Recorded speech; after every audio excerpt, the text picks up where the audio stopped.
Class number 3 অর্থাৎ class 2 আর class 3 একসাথে দেখবে।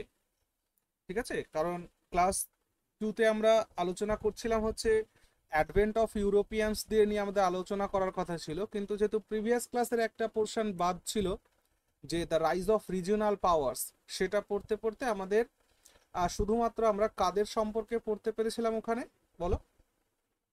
শুধুমাত্র পর্তুগিজদের সম্পর্কে পড়েছিলাম। তো বাকি এখনো চারটে তোমার কি রয়েছে না, চারটে ইউরোপিয়ানসদের সম্পর্কে পড়া বাকি আছে।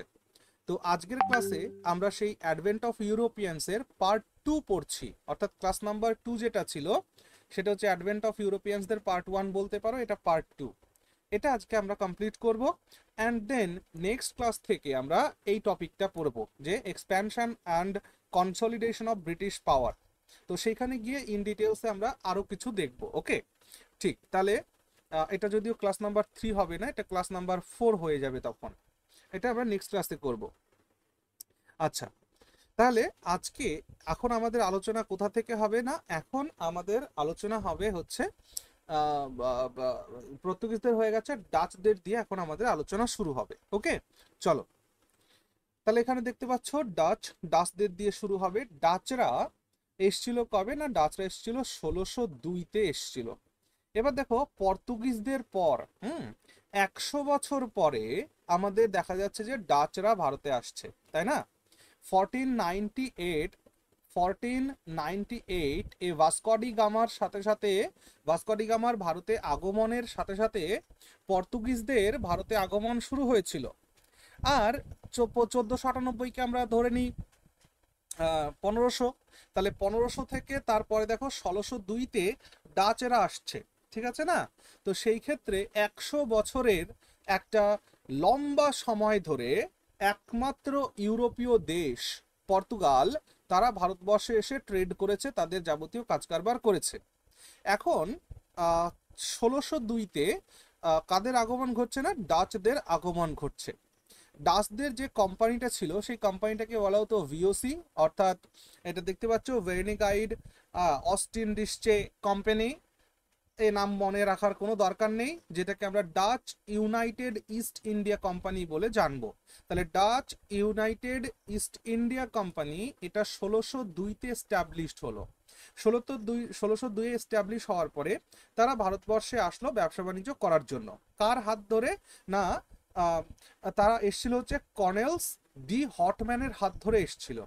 এবার কথা হলো যে দাদা কর্নেলস ডি হটম্যান তিনি ভারতবর্ষে কবে এসছেন? তিনি তো কোম্পানির সাথে এসছেন, কিন্তু একটা কথা মাথায় রেখো যে কর্নেলস ডি হটম্যান তিনি কিন্তু এর আগে, অর্থাৎ 1600 এর আগে 1596-তে সে কিন্তু সুমাত্রা বা বান্টামে গিয়েছিল ব্যবসা করার জন্য। অর্থাৎ ডাচদের যে মূল টার্গেট ছিল, মনে রাখবে ডাচদের টার্গেট কিন্তু ভারতবর্ষ সেভাবে ছিল না, বরং ডাচদের যে টার্গেট ছিল সেটা হচ্ছে সাউথ ইস্ট ইন্দোনেশিয়া। এশিয়া।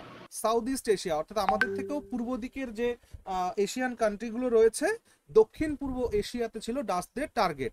তো সেই ক্ষেত্রে সুমাত্রা বান্টামে এই কর্নেলস ডি হটম্যান তিনি পৌঁছেছিলেন। পরবর্তীকালে তিনি তার হাত ধরেই ভারতবর্ষে Dutch United east India company ভারতবর্ষে ব্যবসা শুরু করে। হ্যাঁ, তারা পর্তুগিজদেরকে সাকসেসফুলি ওভারকাম করেছিল। এবং তারা কি করেছিল যে স্পাইস কাল্টিভেশনে তারা তাদের দক্ষতা প্রকাশ করেছিল। এবার একটা কথা, ভারতবর্ষে পর্তুগিজরা 100 বছরের একটা মনোপলি বলতে পারো, এককভাবে ইউরোপীয়দের মনোপলি চলছিল। কাদের হাত ধরে? পর্তুগিজদের হাত ধরে। তার মধ্যে প্রবেশ ঘটলো কার না, তার মধ্যে প্রবেশ ঘটলো হচ্ছে ডাচেদের প্রবেশ ঘটলো। এখন এই যে পর্তুগিজদেরকে সাথে কম্পিটিশন করা, একবার খেয়াল করো, পর্তুগিজরা সেই সময় নেভাল পাওয়ারে, নৌ শক্তিতে বিশেষভাবে বলীয়ান হয়েছিল। কিন্তু পাশাপাশি এই ইতিহাসটাও জানতে হবে, ডাচরাও কিন্তু নেভাল শক্তিতে পর্তুগিজদেরকে ছাপিয়ে গিয়েছিল। এখন কথা হলো কিভাবে? দেখো, ডাচদের যে শিপসগুলো ছিল সেই শিপসগুলোকে বলা হতো ফ্লুট শিপস। কি বলা হতো, ফ্লুট শিপস। অর্থাৎ পর্তুগিজদের যে জাহাজগুলো ছিল সেগুলো খুব বড় সড়ো ছিল, হ্যাঁ, খুব বড় সড়ো জাহাজ ফাহাজ নিয়ে তারা আসতো, যার জন্য পর্তুগিজদের ওই বড় জাহাজকে ক্যারি করে আনা অনেকটা সময় সাপেক্ষ হতো এবং যখন তখন যে কোনো দিকে মুভ তারা করতে পারতো না। কিন্তু ডাচদের ক্ষেত্রে যে সুবিধাটা ছিল, তাদের যে শিপ বিল্ডিং, সেই শিপ বিল্ডিংটা খুব উন্নত তারা করে ফেলেছিল। তারা ছোট ছোট এবং শক্তিশালী ছোট ছোট এবং শক্তিশালী জাহাজ তৈরি করতো, যাকে বলা হচ্ছে ফ্লুট শিপস। তাই এই ডাচেদের fluyt ships played a major role in the competition with Portuguese. তা না হলে 100 বছরের একটা মনোপলিকে ভেঙে যখন ডাচেরা প্রবেশ করছে, তার মানে তাদের কিছু না কিছু তো অকাদ রয়েছে, তাই না? তো সেই ক্ষেত্রে ডাচেদের ফ্লুট শিপস একটা ইম্পর্টেন্ট পয়েন্ট এখানে বললাম। তোমাদের আনসার রাইটিং এর ক্ষেত্রে এটা হেল্পফুল হবে এবং এটা কিন্তু স্টেটমেন্ট বেসড কোয়েশ্চেনে কিন্তু জিজ্ঞেস করা হয়। তো ডাচেরা কোথায় কোথায় তাদের ট্রেডিং পোস্ট করেছিল না, ডাচেরা গুজরাটে, বাংলাতে, বিহার, উড়িষ্যা, এই সমস্ত জায়গাতে তাদের ট্রেড পোস্ট করেছিল, ঠিক আছে। এবং কোম্পানির যে এফেক্টিভ অ্যাডমিনিস্ট্রেশন সিস্টেম ছিল, যেটা তাদের যে প্রশাসনিক ব্যবস্থা ছিল, সেটা খুব স্ট্রংলি ন্যাশনাল সাপোর্ট এনাবেল করেছিল, হ্যাঁ, to monopolise the spice trade in Europe. অর্থাৎ ইউরোপে, অর্থাৎ ডাচদের, হল্যান্ডের, অর্থাৎ তৎকালীন হল্যান্ড বর্তমানে নেদারল্যান্ডস, সেই সরকারের সহযোগিতা নিয়ে এই কোম্পানি, অর্থাৎ এই ডাচের ইস্ট ইন্ডিয়া, যা ডাচের যে ইউনাইটেড ইস্ট ইন্ডিয়া কোম্পানি, এটা কিন্তু মশলার ব্যবসায় ইউরোপে কিন্তু একটা মনোপলি করে ফেলেছিল, কারণ ইংরেজদের আগে এরা চলে এসছে। ডাচ সেটেলমেন্টের কথা যদি বলি, ডাচ সেটেলমেন্ট ইন ইন্ডিয়া কোথা থেকে শুরু হলো না, এদের আমরা মালাবার কোস্ট দেখতে পারি, হ্যাঁ, করমন্ডল কোস্ট দেখতে পারি। মালাবার কোস্ট কোন দিকে বলো দেখি, মালাবার কোস্ট কোথায়? মালাবার কোস্ট কোথায়? কেরালা। হ্যাঁ, মানে কোন সাগরে পড়ছে তাহলে?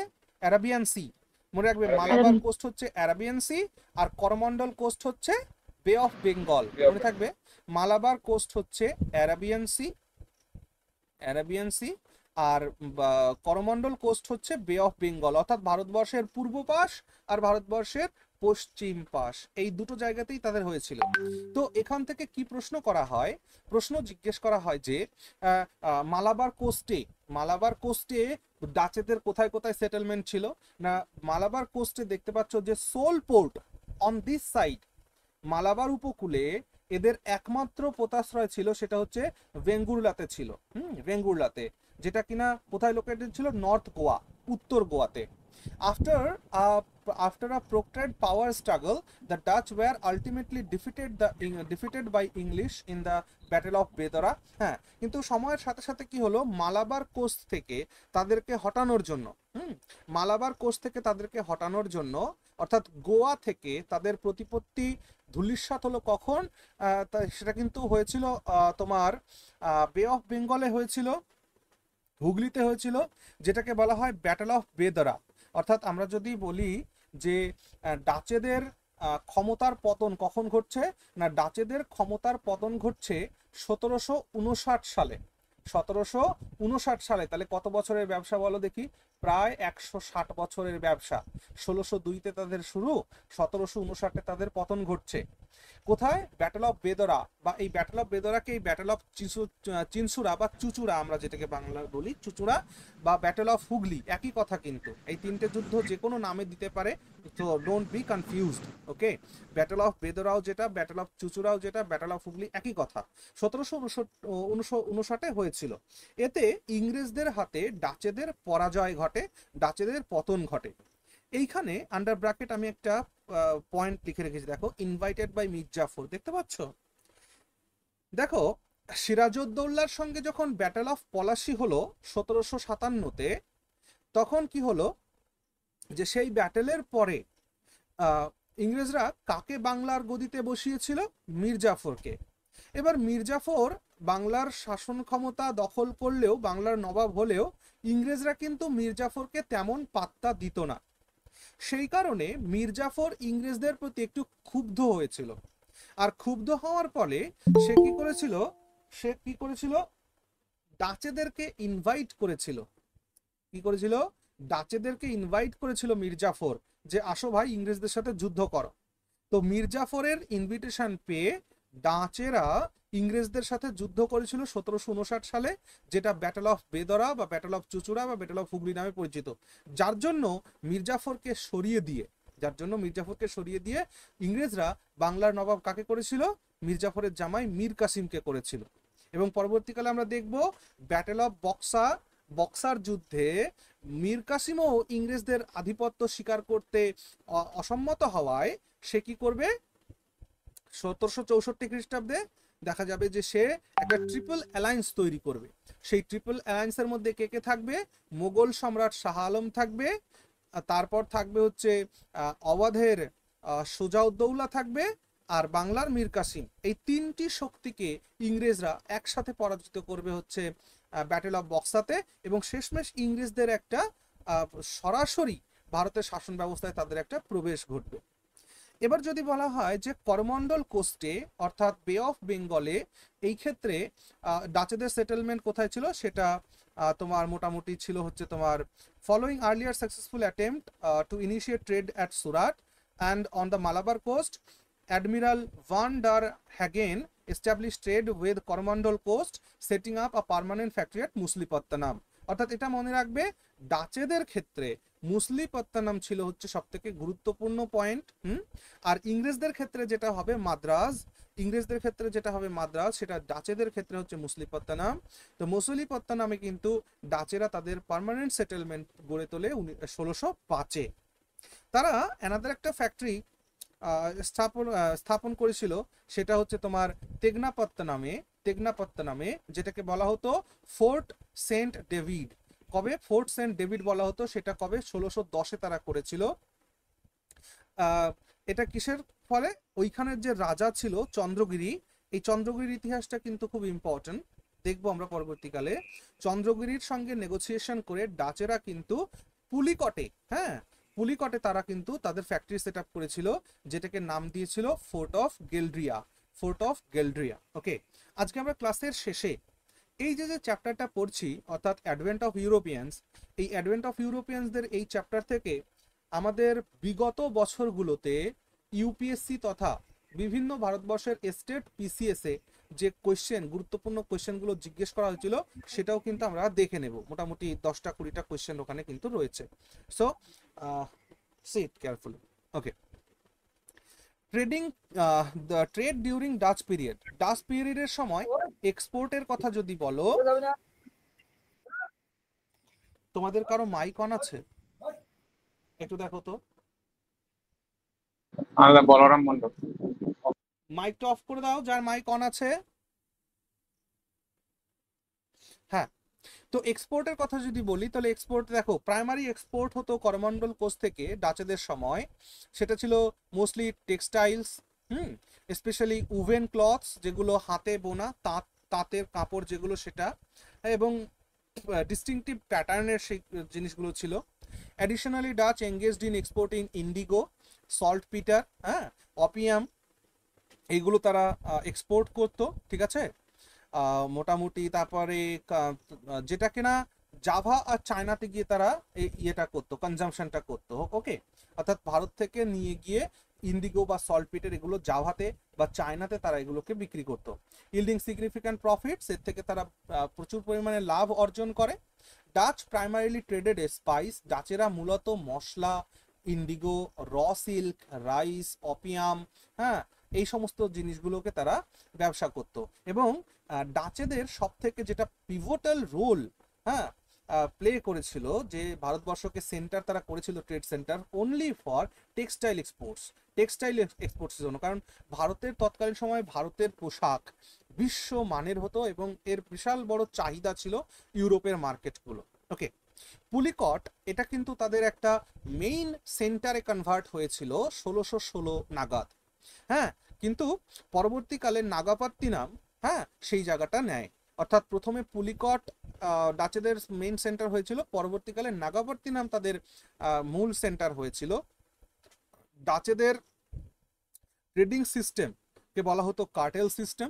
ওকে, ডাচেদের এটা খুব গুরুত্বপূর্ণ, ডাচেদের যে ট্রেডিং সিস্টেম ছিল, অপারেটেড অন কার্টেল সিস্টেম, তারা কার্টেল সিস্টেমে ট্রেড করতো। And the company paid an impressive dividend of 18% to its shareholders, making the record in the history of commerce. খুব গুরুত্বপূর্ণ, খুব গুরুত্বপূর্ণ এই পয়েন্টটা কিন্তু। ওকে, বিষয়টা হচ্ছে ডাচ কোম্পানি অর্থাৎ United dust east India company, এরা ভারতবর্ষে ব্যবসা করতে এসেছিল যাদের টাকা নিয়ে, অর্থাৎ যে শেয়ার হোল্ডার্সদের টাকা নিয়ে তারা ব্যবসা করে তাদের শেয়ার হোল্ডার্সদের 18% পর্যন্ত ডিভিডেন্ড কিন্তু তারা দিতে পেরেছিল, এবং যেটা তৎকালীন সময়ে ব্যবসায়ের জগতে একটা বা অর্থনীতির জগতে কিন্তু একটা ইতিহাস রচনা করেছিল। এবার যদি ইম্পোর্টের কথা বলো, ডাচেরা ইন টার্মস অফ স্পাইসকে ইম্পোর্ট তারা করতো, ঠিক আছে, স্যান্ডালউড, পেপার, হ্যাঁ, এই সমস্ত, দাদা জাপান থেকে কপার, চায়না থেকে টেক্সটাইল। হ্যাঁ বলো।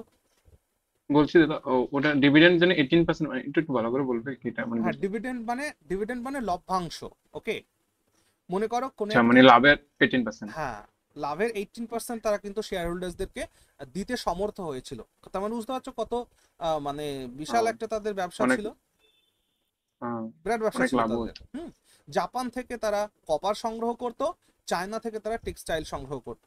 ওকে, বাংলার থেকে যদি ট্রেডের কথা বলো তাহলে দেখবে যে বাংলা থেকে তাদের পিপলিতে তারা ট্রেড করত, এবং পরবর্তীকালে পিপলিটাকে তারা বালাসোরে নিয়ে যায়। বালাসোরে, পিপলি থেকে তারা বালাসোরে নিয়ে যায়। Okay, eventually they secured a firm footing at Chuchura. Finally ডাচেরা চুচুড়াতে, হুগলি নদীর তীরে চুচুড়াতে এসে তাদের এস্টাবলিশমেন্ট সেট আপ করে ইন 1653, লিডিং দ্য কনস্ট্রাকশন। সেখানে ফোর্ট গুস্টাভোস তারা তৈরি করে 1742-এ। Okay, subsequently they expanded their presence in the factories at Kasimbazar, Patna, এবং তারপর তারা তাদের ফ্যাক্টরি কাশিম বাজার বা পাটনাতেও এক্সপ্যান্ড করেছিল। ওকে, এবার একটা কাহিনী, ডাচদের ভারতবর্ষে পতনের পেছনে একটা কাহিনী আছে। দেখো, ডেক্লাইন অফ ডাচের মধ্যে আমরা এই বিষয়টাকে পড়ে নিই। একটা যুদ্ধ যেখানে আমরা দেখছি, এখানে দেখো লেখা রয়েছে যে ব্যাটল অফ কোলাচেল। ব্যাটল অফ কোলাচেল যেটা 1761-তে, সরি 1741-এ হয়েছিল। ডাচ ইস্ট ইন্ডিয়া কোম্পানি, হ্যাঁ, এখানে বিরাট বড় হার বা পরাজয় গ্রহণ করেছিল ট্রাভাঙ্কুরের রাজা মার্তান্ডবর্মার কাছে। তৎকালীন সময়ে ট্রাভাঙ্কুর, সেখানে রাজা ছিলেন কে? মার্তান্ডবর্মা। আর সেই মার্তান্ডবর্মার কাছে ডাচেদের বিরাট বড় পরাজয় ঘটেছিল 1741-এ ব্যাটেল অফ কোলাচেলের মাধ্যমে। ওকে, পরবর্তীকালে ব্যাটেল অফ বেদরা, যেটাকে আমরা ব্যাটেল অফ চুচুড়া বা ব্যাটেল অফ হুগলি নামেও জানি, সেইখানে রবার্ট ক্লাইভের হাতে তাদের ফাইনালি পতন ঘটে। ওকে, এবার এখানে একটা কাহিনী আছে। কি কাহিনী? ডাচেদের ডেক্লাইনের পেছনে আমরা যদি দেখি যে অ্যাংলো ডাচ রাইভালরি, সেটা কিন্তু অনেক আগে শুরু হয়েছিল। একবার খেয়াল করো ভাই, ডাচেদের পতন ভারতবর্ষে ইংরেজদের হাতে 1759-এ হচ্ছে, রবার্ট ক্লাইভের হাতে তাদের পতন ঘটছে। কিন্তু এর অনেক আগে, 1759-এর অনেক আগে একটা ঘটনা ঘটে, যেটা আমরা ডাচ অ্যাংলো রাইভালরি নামে জানি। সেটা হচ্ছে অ্যাম্বায়না ম্যাসাকার নামে একটা ঘটনা ঘটে। এই অ্যাম্বায়না মাসাকার কোথায় ঘটে বলো দেখি? ইন্দোনেশিয়াতে ঘটে অ্যাম্বায়না মাসাকার, 1623-এ। ঠিক আছে, কি ছিল এটা? দেখো, ইন্দোনেশিয়াতে ইংরেজদেরও সেটেলমেন্ট কিছু ছিল এবং ডাচেদের সেটেলমেন্টও কিছু ছিল, ঠিক। কিন্তু ভারতবর্ষে ইংরেজদের সেটেলমেন্ট যতটা শক্তিশালী ছিল, কিন্তু ইন্দোনেশিয়াতে মানে ইংরেজদের সেটেলমেন্ট অতটা বেশি শক্তিশালী ছিল না। উল্টো দিকে ডাচেদের সেটেলমেন্ট ইন্দোনেশিয়াতে যতটা শক্তিশালী ছিল, ভারতে ততটা ছিল না। এমনটা কেন? কারণ আমরা শুরুতেই বলে এসেছি যে ডাচেরা কোন জায়গাটাকে তাদের সেন্টার করেছিল ট্রেড করার জন্য? ফর সাউথ ইস্ট এশিয়া, সেখানে। তো যার কারণে ওই জায়গাটা ডাচেদের প্রভাবটা বেশি ছিল, ভারতে কম ছিল। উল্টো দিকে ইংরেজদের প্রভাব ভারতে বেশি, ইন্দোনেশিয়াতে কম।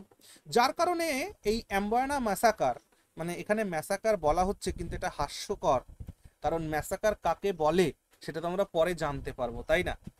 ইংরেজরা একটা ঘটনা বিরাটভাবে হাইপ করেছিল সেই সময়। ইন্দোনেশিয়াতে ডাচেরা 10 জন ইংরেজ আর 9 জন জাপানিকে হত্যা করে দিয়েছিল স্পাই সাসপেক্ট করে, অর্থাৎ গুপ্তচর ভেবে 10 জন ইংরেজ আর 9 জন জাপানিকে হত্যা করেছিল। আর এই ঘটনাকে ইংরেজরা তখন বলেছিল, ডাচেদের বিরুদ্ধে ব্যবহার করেছিল, একটা হাওয়া তৈরি করেছিল যে অ্যাম্বয়ানা ম্যাসাকার হয়েছে। তার মানে বুঝতে পারছো, 10 জন ইংরেজের মৃত্যুটা ম্যাসাকার। তাহলে পরবর্তীকালে ভারতে যে ঘটনাচক্র চলেছে সেটাকে কি বলবে তাহলে? 10 জনের 10 জন ইংরেজের মৃত্যু যদি ম্যাসাকার হয়, পরবর্তী সময়ে ভারতবর্ষে তারা যেটা করেছে সেটাকে কি বলবে? তাহলে এখান থেকে কিন্তু একটা জিনিস বোঝা যায়, জানো তো, প্রপাগান্ডা। যে কোনো প্রপাগান্ডাকে যদি ইউ ক্যান হাইপ ইট, যদি তুমি এটাকে বিরাট ভাবে তুলে ধরতে পারো, ছোট্ট জিনিসকে তুলে ধরতে পারো, তাহলে কিন্তু এটা বিরাট বড় জায়গা। কেমন? আমি রিসেন্ট কিছু অবজারভেশন তোমাদেরকে বলছি। যেমন দেখো, আচ্ছা, এই যে ইসরায়েল আর ফিলিস্তিন যে ওয়ারটা চলছে, সেইখানে ইসরায়েলের কতজন হত্যা হয়েছিল? যখন যদিও হামাস প্রথমে ইয়ে করেছিল, আমি হামাসকে কখনোই সাপোর্ট করি না, কারণ টেররিস্ট অ্যাক্টিভিটি কখনোই সমর্থনের যোগ্য নয়। তবুও বিষয়টা কি একবার ভালো করে ভাবো, যে হামাস ইসরায়েলকে অ্যাটাক করলো, ইসরায়েলকে অ্যাটাক করে ওখানে হাজারখানেক লোককে মেরে দিল। এটা তো শুরু। পরবর্তীকালে ইসরায়েল ওই ঘটনাটাকে সারা বিশ্বের কাছে এমনভাবে প্রেজেন্ট করলো যে পরবর্তীকালে তারা ফিলিস্তিনের হাজার হাজার লোক হত্যা করছে, কিন্তু সারা বিশ্বের কেউ কিছু বলতে পারছে না। আমি কি বোঝাতে চাচ্ছি বুঝতে পেরেছো তো? যে তৎকালীন সময়ে ডাচেদেরকে কোণঠাসা করার জন্য ইংরেজরা এই অ্যাম্বয়ানা ম্যাসাকারকে বিরাট ভাবে সারা বিশ্বের কাছে তুলে ধরেছিল, যে ডাচেরা আমাদের লোকেদের হত্যা করেছে, গণহত্যা করেছে 10 জন লোক মেরে। সো এটা হচ্ছে হাইপিং এর একটা ব্যাপার আছে। চলো, after prolonged conflicts both parties reached an agreement in AD 1667. In this accord, the British committed to relinquish all claims to Indonesia, while the Dutch agreed to withdraw from India to concentrate their more successful commerce in Indonesia. অর্থাৎ এই 1623-এ ওই অ্যাম্বয়ানা মাসাকারের পরে, তার অনেক দিন পরে 1667 খ্রিস্টাব্দে ইংরেজ এবং ডাচদের মধ্যে একটা চুক্তি হয়। সেই চুক্তিতে এটা বেরিয়ে আসে যে ব্রিটিশরা বলে যে আমরা ইন্দোনেশিয়া থেকে আমাদের সমস্ত সেটেলমেন্টগুলোকে আমরা উইথড্র করে নিচ্ছি, যাতে ডাচেরা আমাদের ভারত থেকে তাদের সেটেলমেন্ট উইথড্র করে নেয়। সেটেলমেন্ট বলতে অ্যাকচুয়ালি আসলে তো এরা কমার্স করতে এসেছিল, ব্যবসা করতে এসেছিল, কিন্তু ব্যবসা করতে এসে পরবর্তীকালে তারা এখানে তাদের কলোনি এস্টাবলিশ করেছিল। আর যখন এই কলোনি এস্টাবলিশ হলো, তখনই এখানে শুধু ব্যবসা নয়, ক্ষমতার একটা লিপ্সাও কিন্তু চলে আসলো। অর্থাৎ অ্যাডমিনিস্ট্রেশন, কমার্সের থেকে ধীরে ধীরে অ্যাডমিনিস্ট্রেশন। তো এই যে 1667-তেই কি তারা ডাচরা ভারত ছেড়ে দিয়েছিল বা ইংরেজরা ইন্দোনেশিয়া ছেড়ে দিয়েছিল, তা কিন্তু নয়। অর্থাৎ তাদের যে অ্যাডমিনিস্ট্রেটিভ যে অ্যাক্টিভিটিগুলো ছিল সেগুলোকে রদ করে দিয়েছিল। অর্থাৎ ব্রিটিশরা ইন্দোনেশিয়াতে তাদের কোনো অ্যাডমিনিস্ট্রেটিভ অ্যাক্টিভিটি করবে না, এবং ডাচেরা ভারতে কোনো অ্যাডমিনিস্ট্রেটিভ অ্যাক্টিভিটি করবে না, অনলি কমার্স করবে, তারা অনলি বিজনেস করবে, ব্যবসা করবে। বোঝা গেল বিষয়টা কি হয়েছে এখানে? আর এটাই হচ্ছে আমাদের ভারতবর্ষে ডাচেদের পতন হলো। এরপর আসো আমাদের ইংরেজদের কথায় আসো। এরপর আসলো ইংরেজরা, সরি, ইংরেজরা ইস্ট ইন্ডিয়া কোম্পানির থ্রুতে আমাদের ভারতে ট্রেড করতে আসলো। কিন্তু ইস্ট ইন্ডিয়া কোম্পানি যখন তৈরি হয়নি, তখনও কিন্তু ভারতবর্ষে ব্যবসা করার জন্য ভারতবর্ষে বিভিন্ন ল্যান্ড রুটের মাধ্যমে অনেক ইংরেজরা ভারতবর্ষে ব্যবসা করতে এসছে। তার মধ্যে তোমরা দেখতে পাচ্ছ জন মিল্ডেনহ্যাল, ইনিও ভারতে এসেছিলেন ইন্ডিয়ান ব্যবসা করার জন্য 1599-এ। পরবর্তীকালে তারা সে যখন ফিরে যায় দেশে, ফিরে গিয়ে যখন ভারতবর্ষ সম্পর্কে জানায় যে ভারতবর্ষে ব্যবসার জায়গাটা অনেক ভালো, ভারতবর্ষে বিভিন্ন জিনিসপত্র পাওয়া যায়, যে জিনিসপত্রগুলো আমাদের ইউরোপে পাওয়া যায় না, বা ইউরোপে সেই জিনিসগুলোর প্রচুর দাম রয়েছে। আসলে কি একটু শোনো। আমরা যখন মিডিল ইস্টের কথা বলি, মিডিল ইস্ট মানে অ্যারাবিয়ান কান্ট্রিগুলোর কথা যখন বলি, তো অ্যারাবিয়ান কান্ট্রিগুলো হচ্ছে তারা ভৌগোলিকভাবে বা তাদের যে ভৌগোলিক অবস্থান, সেই ভৌগোলিক অবস্থান হচ্ছে টোটালটাই আমাদের বলতে পারি যে তারা, তাদের অবস্থানটা কেমন, তাদের অবস্থানটা হচ্ছে একটা ট্রপিক্যাল অবস্থান। আর এই ট্রপিক্যাল অবস্থান হওয়ার কারণে সেই জায়গাটা না প্রচুর পরিমাণে শুষ্ক মরশুম থাকে। জিনিসটাকে একটু ভূগোলের পার্সপেক্টিভ থেকে বোঝার চেষ্টা করো। আমি এখানে ম্যাপটা লাগালে হয়তো ভালো হতো, কিন্তু তোমরা নিজেরা ওয়ার্ল্ড ম্যাপটাকে একটু মাইন্ডে ভাবো। আমাদের ভারতবর্ষের যেখান দিয়ে ট্রপিক অফ ক্যান্সার পাস হচ্ছে, সেই টপিক অফ ক্যান্সারের ওপর পার্টটা, উত্তর দিকের পার্টটা, যেটাকে আমরা সাবট্রপিক্যাল পার্ট বলছি, সেই সাবট্রপিক্যাল পার্টে, হ্যাঁ, বা ভারতবর্ষের উত্তর ভারত যে জায়গাটায় অবস্থান করছে, সেই জায়গার সোজাসুজি কিন্তু অ্যারাবিয়ান কান্ট্রিগুলো রয়েছে। কিন্তু ভারতবর্ষের ক্ষেত্রে যে ভৌগোলিক অবস্থান হিমালয় পর্বতের জন্য কুশলমঙ্গল হয়েছে, সেটা কিন্তু ওই অ্যারাবিয়ান কান্ট্রিগুলোর জন্য হয়নি। যার কারণে ভারতবর্ষ উত্তর ভাগে বৃষ্টিপাত পেলেও অ্যারাবিয়ান কান্ট্রিগুলোতে কিন্তু বৃষ্টিপাত হয়নি। যার কারণে অ্যারাবিয়ান কান্ট্রি হচ্ছে শুষ্ক দেশ, বুঝেছো? এই জন্য অ্যারাবিয়ান কান্ট্রিগুলো মূলত তাদের জীবন ধারণ হতো ব্যবসা বাণিজ্যের মাধ্যমে। এবং সেই অ্যারাবিয়ান কান্ট্রিগুলো কিভাবে ব্যবসা করত? তারা ভারতের জিনিস ইউরোপের বাজারে বিক্রি করত, ইউরোপের জিনিস ভারতের বাজারে বিক্রি করত। এইভাবে পুরো মিডিল ইস্টটা, অর্থাৎ অ্যারাবিয়ান কান্ট্রিগুলো এভাবে তাদের লাইভলিহুড করতো একটা সময়। কিন্তু পরবর্তীকালে যখন অ্যারাবিয়ান কান্ট্রিগুলোতে যখন পলিটিক্যাল টার্বুলেন্স ক্রিয়েট হলো, যখন সেইখানে রাজনৈতিক উত্থান পতন শুরু হলো, তখন ইউরোপীয়দের সাথে সরাসরি ভারতের ব্যবসাটা কিন্তু বন্ধ হয়ে গিয়েছিল। এবং যেহেতু ইউরোপ ভাবছিল যে যেহেতু আরবরা ভারত থেকে মাল আনছে, আমাদের কাছে বিক্রি করছে, মাঝখান থেকে তারা একটা মোটা মুনাফা কামাচ্ছে, তো ইউরোপীয়রা চাইছিল যে যাতে আমরা সরাসরি ভারত থেকে আমাদের দেশে মাল আনতে পারি, অর্থাৎ আরবদেরকে আমরা যদি কমিশন বা প্রফিটটা না দিই তাহলে কেমন হয়। আর সেই পার্সপেক্টিভ থেকেও কিন্তু ইউরোপীয়রা ভারতে এসেছিল আরবদের মার্কেটে দবদবা কমানোর জন্য। বুঝতে পারছো বিষয়টা কি বলছি? তো সেই অর্থে ইউরোপিয়ানদের ভারতে প্রবেশ, তাহলে ইউরোপীয়রা যখন ভারতে প্রবেশ করলো, তখন তারা দেখলো যে এইখানে যে জিনিসপত্রগুলো পাওয়া যায়, ভারতের যে জিনিসপত্রগুলো পাওয়া যায়, সেটা ইউরোপের মার্কেটে প্রচন্ড পরিমাণে দামি। আর এই ঘটনায় কিন্তু এই জন মিলডেনহ্যাল এটা বলেছিল দেশে ফিরে গিয়ে। তাহলে দেশে ফিরে গিয়ে যখন সে বলল যে ভারতের জিনিসপত্র খুব ভালো ভালো পাওয়া যায়, যা আমাদের এই মার্কেটে খুব ভ্যালুয়েবল, অনেক দামি, তাহলে এক কাজ করা যাক, চলুন আমরা একটা ইনস্টিটিউশন তৈরি করি।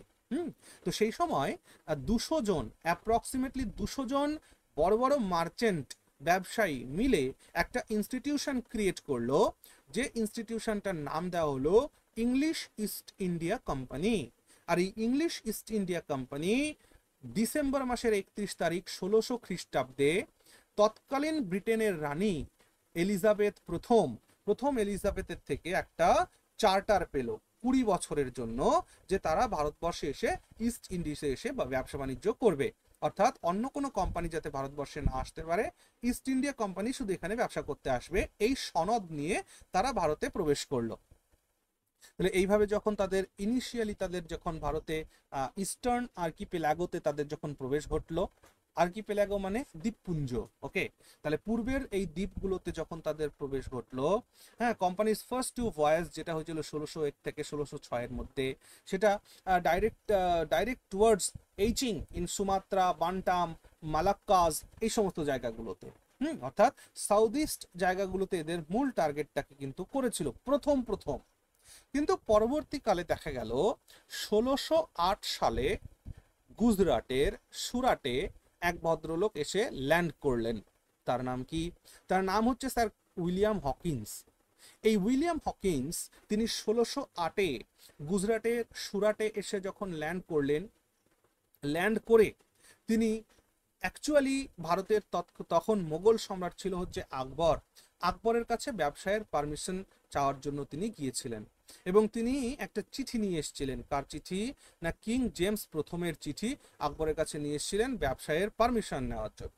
ওকে, তো কিং উইলিয়াম হকিন্সের পর কোথায় গেল? হ্যাঁ, উইলিয়াম হকিন্সের পর আমরা একটু টাইম লাইনটাকে একটু আলোচনা করি, যে আচ্ছা বলে দিই এবার। তাহলে উইলিয়াম হকিন্স আসার পর 1608-এ তিনি এসে পৌঁছান, কিন্তু আকবরের দরবারে তিনি কিন্তু পৌঁছেছিলেন 1609-তে। হ্যাঁ, অর্থাৎ একটা বছর তার সময় লেগেছিল মোগল দরবারে এসে পৌঁছাতে।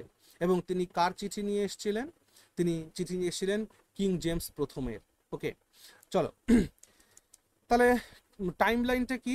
31শে ডিসেম্বর 1600-তে ইস্ট ইন্ডিয়া কোম্পানির ফরমেশন হচ্ছে। তারা ইস্ট ইন্ডিজগুলোতে তাদের ব্যবসা বাণিজ্য করবে বলে, এই যে বললাম 200টা ইংলিশ মার্চেন্টস তারা মিলে এই কোম্পানিটা তৈরি করেছিল। কুইন এলিজাবেথ প্রথমের থেকে তারা সনদ নিয়েছিল। হ্যাঁ, আচ্ছা, 1601 খ্রিস্টাব্দে স্যার জেমস ল্যানচেস্টার নামে একজন ব্যক্তি, তিনি ফার্স্ট ইস্ট ইন্ডিয়া কোম্পানির ভয়েজ করলেন, হ্যাঁ, টু রেড ড্রাগন, হ্যাঁ, seizing rich 1200 ton Portuguese carrack from the Malacca Straits, and the loot enabled the voyagers to set up two factories, one at Bantam and on another on Java, okay, and Malacca's মানে যেটাকে আমরা spice lands বলছি। তাহলে এখানে কি ঘটনাটা ঘটলো একবার ভালো করে দেখো। স্যার জেমস ল্যানচেস্টার 1601 সালে তিনি প্রথম ইস্ট ইন্ডিয়া কোম্পানির ভয়েস করলেন রেড ড্রাগন, হ্যাঁ, সেইখানে তো সিজিং আর rich 1200 ton Portuguese carrack from Malacca Straits. সে এই যে লুটটা তারা করলো, এই লুটটা করার পরে যে টাকাটা তারা পেলো সেটা দিয়ে বান্টাম আর জাভা এবং মোলাক্কাস এই জায়গাতে তারা তাদের ফ্যাক্টরি সেট আপ করলো। ভারতবর্ষের কাহিনী কখন শুরু হচ্ছে? ভারতবর্ষের কাহিনী শুরু হচ্ছে 1608-এ। ভারতবর্ষের কাহিনী শুরু হচ্ছে 1608-এ। ইস্ট ইন্ডিয়া কোম্পানি ফুটহোল্ড তাদের সেট আপ হলো সুরাটে। যদিও পরবর্তীকালে সুরাট থেকে তারা সাউথে চলে যাবে, আবার সুরাটে ফিরে আসবে। 1612 নভেম্বর মাসে একজন বিখ্যাত কমান্ডার, ইংলিশ কমান্ডার, যার নাম হচ্ছে ক্যাপ্টেন থমাস বেস্ট, যিনি ক্যাপ্টেন বেস্ট নামেই বিশেষ পরিচিত। কি নামে পরিচিত? Captain best. তো ক্যাপ্টেন বেস্ট ভারতবর্ষে আসলেন, ওকে, এবং তিনি আসার পরে একটা যুদ্ধ হলো, ব্যাটল অফ সলে। হ্যাঁ, ব্যাটল অফ সলেতে তিনি কি করলেন, এবার একটা ঘটনা শোনো। যখন থমাস বেস্ট ভারতে আসছে, ইংলিশ কমান্ডার, অর্থাৎ থমাস বেস্টকে পাঠানো হলো যে তুমি যাও ভাই ভারতবর্ষে গিয়ে তুমি দেখো ওখানে সেটেলমেন্ট কিছু করা যায় কিনা। কারণ যখন উইলিয়াম হকিন্স যখন এসছিল, এর মধ্যে একটা কথা বলা দরকার। উইলিয়াম হকিন্স যখন ভারতবর্ষে এসছে না পারমিশন সিক করার জন্য যে আমরা ফ্যাক্টরি সেট আপ করবো বা ব্যবসা করব, তখন কিন্তু মোগল সম্রাটেরা তাদেরকে কিন্তু সেইভাবে পারমিশনটা গ্র্যান্ট করতে পারেনি। কেন? কারণ সেই সময় পর্তুগিজদের বিরাট দবদবা ছিল এবং ডাচেদেরও আগমন ঘটেছে, ইজিপশিয়ান এবং অ্যারাবিয়ানরাও ব্যবসা বাণিজ্য করছে। তার মানে বিগ বিগ ফরেন জায়েন্টসরা কিন্তু তখন ভারতবর্ষে ছিল, ব্যবসা বাণিজ্য করছিল। যার কারণে মোগল সম্রাটরা কিন্তু ইংরেজদেরকে আলাদা করে পারমিশন দেবে এইরকম কিন্তু পরিস্থিতিতে ছিল না। তো ইংরেজরা একটা পারমিশন পেল কখন? যখন ক্যাপ্টেন থমাস বেস্ট ভারতে আসলো। ক্যাপ্টেন থমাস বেস্ট এসে না এই গুজরাটের কাছে একটা জায়গা আছে যেটা হচ্ছে সলে, সেই সলেত যুদ্ধে পর্তুগিজদেরকে বিরাটভাবে মানে পরাজিত করলো। এবার পর্তুগিজরা, মোগলরা জানতো কি, মোগলরা জানতো যে পর্তুগিজরা হচ্ছে খুব শক্তিশালী, হ্যাঁ, যার কারণে জাহাঙ্গীরের দরবারে যারা এসেছে তাকে মানে ব্যবসায়ের পারমিশন চাওয়ার জন্য তাদেরকে সে দিত না।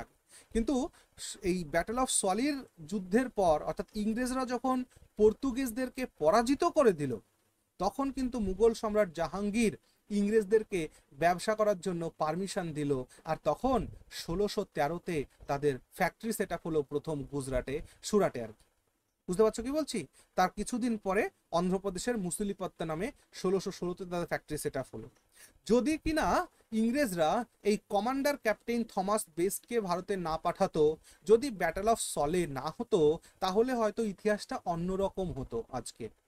এই ব্যাটল অফ সলেতে পর্তুগিজদেরকে যেহেতু ইংরেজরা হারিয়ে দিয়েছিল খুব খারাপভাবে, সেই কারণে কিন্তু মোগল সম্রাট জাহাঙ্গীর সাহস পেয়েছিল, যে খুশি হয়েছিল কিন্তু, অর্থাৎ আর্নিং অ্যাডমিরেশন, দেখো লেখা রয়েছে earning admiration from Mughal emperor Jahangir.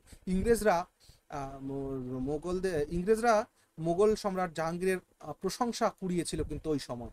কারণ কি জানো? মোগলদের সময় আমি ডেকলাইনে বলেছিলাম একটা কথা, মোগলরা সব সময় নেভাল পাওয়ারটাকে না ওভারলুক করেছে, অর্থাৎ নৌশক্তি যে একটা বিশেষ জায়গা রাখে তারা কিন্তু তারা বুঝতে পারেনি, যার কারণে মোগল সম্রাটরা এই পর্তুগিজদের বেশি কিছু বলতে সাহস পেত না, কারণ পর্তুগিজরা যেহেতু নৌশক্তিতে বিরাট বড় বলিয়ান ছিল, তারা কিন্তু একে মানে তাদের ঔদ্ধত্যটাও বিরাট ছিল, 100 বছর ধরে রয়েছে। তো সেই মুহূর্তে যখন ইংরেজরা সেই বিরাট শক্তিধর পর্তুগিজদের, নৌ শক্তিধর পর্তুগিজদের যখন পরাজয় ঘটালো না, তখন মোগল সম্রাট জাহাঙ্গীর খুব খুশি হয়েছিল ইংরেজদের পক্ষে বা ইংরেজদের প্রতি, এবং তখন তিনি কিন্তু পারমিশন দিয়েছিল ইংরেজদেরকে সুরাটে ফ্যাক্টরি সেট আপ করার জন্য। ওকে, নাও 1515-তে আরেকজন ব্যক্তি আসেন যিনি হচ্ছেন sir Thomas rho. Thomas rho তিনি জেমস প্রথমের একটা সনদ বা তার পারমিশন নিয়ে মোগল দরবারে জাহাঙ্গীরের কাছে আসে, কি করার জন্য, একটা কমার্শিয়াল ট্রিটি অ্যারেঞ্জ করার জন্য। হ্যাঁ, এবং সেইখানে তিনি মোটামুটি সুরাতে একটা ফ্যাক্টরি এস্টাবলিশ করলেন ওই জায়গাতে। ওকে, এরপর চলে আসো একলাফে 1668। 1668তে কি হলো, English East India company Bombay acquire করলো। কার থেকে না, বম্বে অ্যাকোয়ার করলো হচ্ছে as a dowry from Portugal. পর্তুগালদের থেকে, দেখো পর্তুগালদের কি কলোনি ছিল বম্বে? না, পর্তুগালদের কলোনি কিন্তু বম্বে ছিল না, পর্তুগালদের একটা ট্রেড সেন্টার ছিল বম্বে, অর্থাৎ বম্বেতে পর্তুগিজদের ট্রেড সেন্টার ছিল, সেখানে সমস্ত ব্যবসা বাণিজ্য করার লাইসেন্স পত্র যা কিছু সেটা তাদের ছিল। কিন্তু এইখানে একটা ঘটনা ইউরোপে ঘটে, এই সময় একটা ঘটনা ঘটে কোথায় না, ইউরোপে ঘটে।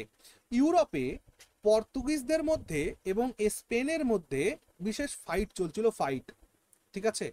তো ইংরেজরা পর্তুগিজদেরকে সেইখানে বলেছিল যে ভাই, তোমাদের আমরা স্পেনের হাত থেকে এবং স্পেন আর ফ্রান্স, স্পেন আর ফ্রান্সের হাত থেকে আমরা তোমাদের রক্ষা করব।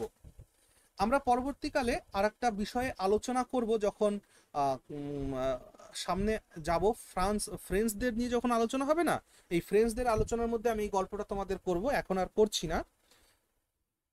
দুটো শক্তি আমাদের জানি যে দ্বিতীয় বিশ্বযুদ্ধ হয়েছে হচ্ছে বিংশ শতাব্দীতে, তাই না? দুটো যে বিশ্বযুদ্ধ হয়েছে, প্রথম বিশ্বযুদ্ধ আর দ্বিতীয় বিশ্বযুদ্ধ, সেই দুটোই কিন্তু বিংশ শতাব্দীতে হয়েছে, অর্থাৎ একটা হচ্ছে 1920-এর দশকে, 1919 থেকে 1914-15-19 পর্যন্ত, আর এদিকে 1939। তো এই যে যে দুটো বিশ্বযুদ্ধ হয়েছে, কিন্তু মাথায় রাখবে এর আগেও বিশ্বযুদ্ধের একটা সেট কিন্তু তৈরি হয়েছিল, কাকে কেন্দ্র করে, অস্ট্রিয়াকে কেন্দ্র করে।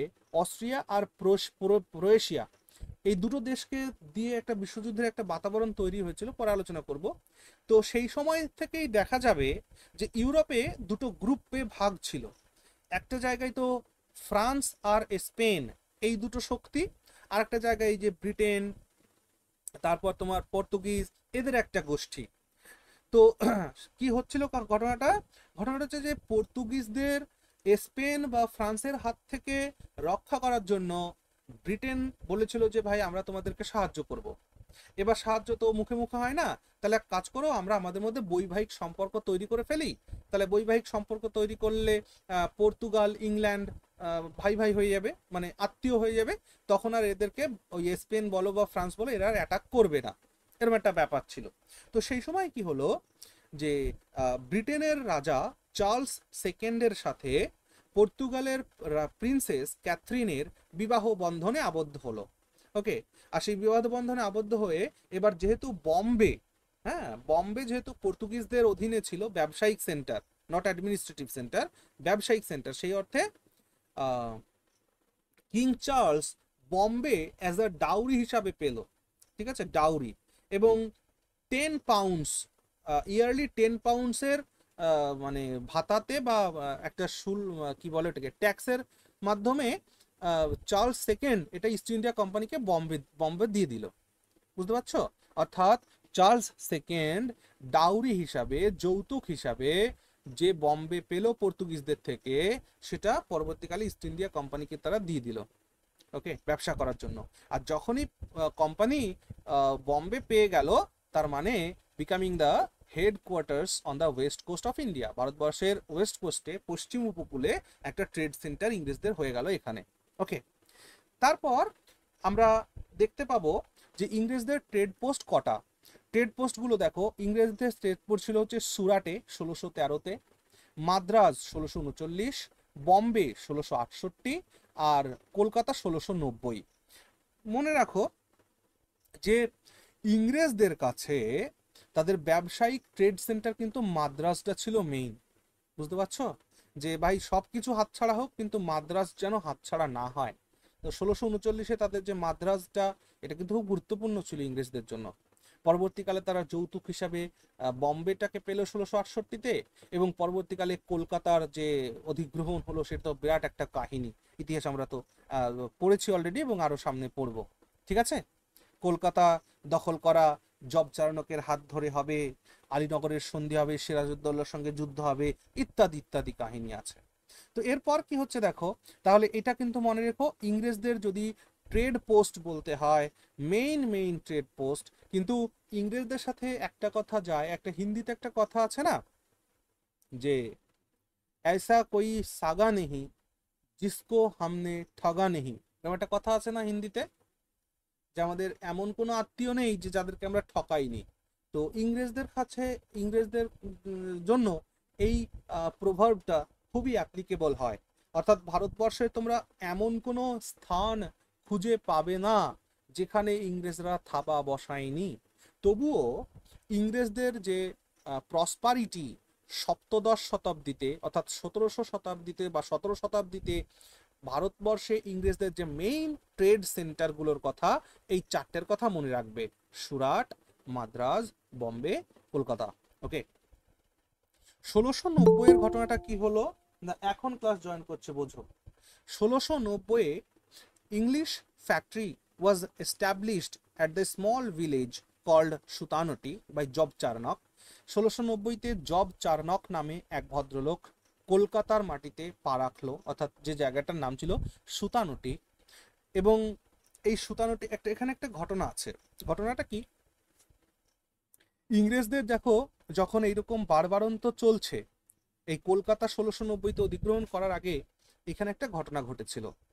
যখন জব চার্নক আসার আগে, জব চার্নক ভারতে আসার আগে, এই ইংরেজদের কিন্তু মোগল সম্রাট ঔরঙ্গজেব সহ্য করতে পারতো না। কি বললাম, আমি বললাম যে ইংরেজদেরকে মোগল সম্রাট ঔরঙ্গজেব এদের সহ্য করতে পারতো না, ইংরেজদের দেখতে পারতো না একদমই। তখন জব চার্নক নামে এক ভদ্রলোক ভারতে আসেন। তিনি সুতানটিতে এসে তিনি কি করেন দেখো, আমি লিখেছি এখানে, বেন্ডিং ডাউন বিফোর ঔরঙ্গজেব, ঔরঙ্গজেবের হাতে পায়ে ধরে, ঔরঙ্গজেবের হাতে পায়ে ধরে সে সুতানটিতে তার এস্টাবলিশ করার একটা চেষ্টা করেন, যেটা কিনা পরবর্তীকালে কিসে কনভার্ট হয়ে যাবে না, ফোর্ট উইলিয়ামে কনভার্ট হয়ে যাবে। ঠিক আছে না, যেটাকে তারা ঢেরে সাজাবে পরবর্তীকালে কলকাতাতে। তো ঔরঙ্গজেবের কাছে বোডাউন করে বা ঔরঙ্গজেবের কাছে মাথা নত করে হাতে পায়ে ধরে জব চার্নক সুতানটি, 3টি গ্রাম, আজকের যে কলকাতা, সেই আজকের কলকাতাটা 3টি গ্রামকে মার্জ করে তৈরি হয়েছিল। That is Sutanuti, Gobindapur, Kalikata. কালিকাতা, কালী মানে কালীঘাটের কালী থেকে এটা এসছে, কালীর ঘাট, বা পরবর্তীকালে অপভ্রংশ হয়ে কালীঘাটা থেকে কালিকাটা হয়েছে। বুঝতে পারছো? তো সুতানটি, গোবিন্দপুর আর কালিকাটা, এই 3টে গ্রামকে মিলিয়ে এক তৈরি হলো কলকাতা জব চার্নকের হাত ধরে। পরবর্তীকালে ইতিহাস যখন গোজ অন করলো, ঔরঙ্গজেবের মৃত্যু হলো যখন, পরবর্তীকালে যখন দেখবো যে লেটার মুঘলস যাদেরকে বলি, তাদের সময়কালে 1717-তে একটা গুরুত্বপূর্ণ কাজ হলো। 1717-তে ফারুক শিয়রের কাছ থেকে, মুঘল সম্রাট ফারুক শিয়রের কাছ থেকে বাংলাতে ব্যবসা করার জন্য ইংলিশ ইস্ট ইন্ডিয়া কোম্পানি একটা কাস্টম ডিউটির ছুট পেলো, কাস্টম ডিউটির ছাড় পেলো, যে ব্যবসা করব শুল্ক দেব না, ব্যবসা করব শুল্ক দেব না। কোথায় হলো? বাংলাতে হলো। আমি যখন এটা পড়িয়েছি তখন তোমাদের একটা পার্সপেক্টিভ বলেছিলাম যে ফারুক শিয়ার কেন ইংরেজদেরকে এইটা বাংলাতে করতে দিয়েছিল। ক্যান ইউ রিকল ইট?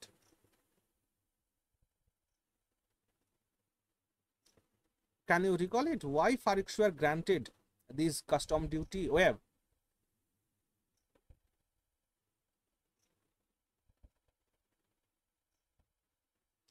সেই সময় একটা গিফটের ব্যাপার ছিল কি? হ্যাঁ, গিফট তো বটেই। ফারুক শিওরের একটা শরীরে অসুস্থতা হয়েছিল, তার অসুস্থতা সারানোর জন্য এই কাস্টম ডিউটির ওয়েব তারা বাংলাতে পেয়েছিল। কিন্তু এটাও মূল কারণ ছিল না। মূল কারণ ছিল হচ্ছে এটা বলা হয় যে ফারুক শিওরের কোথাও একটা ফোড়া হয়েছিল, বুঝলে তো, তার থাইতে একটা ফোড়া হয়েছিল, আর সেটা ইংরেজ একজন ভদ্রলোকের নাম ভুলে গেছি, উনি সারিয়ে দিয়েছিলেন, যার কারণে খুশি হয়ে এই কোম্পানিকে তারা বাংলাতে কাস্টম ডিউটি ফ্রি ট্রেড করার অনুমতি দিয়েছিল, ফরমান দিয়েছিল। ওকে, কিন্তু আমি আরেকটা পার্সপেক্টিভ বলেছিলাম না, যে এই সময়ে এই যে ফারুক শিয়রের যে সময়কালটা, এই সময়ে কিন্তু তোমরা দেখতে পাবে যে মোগল দরবারে ইরানি, তুরানি, হিন্দুস্তানি আর আফগানি মুসলিম গ্রুপদের একটা ক্ল্যাশ কিন্তু চলছিল, বুঝতে পারছো তো?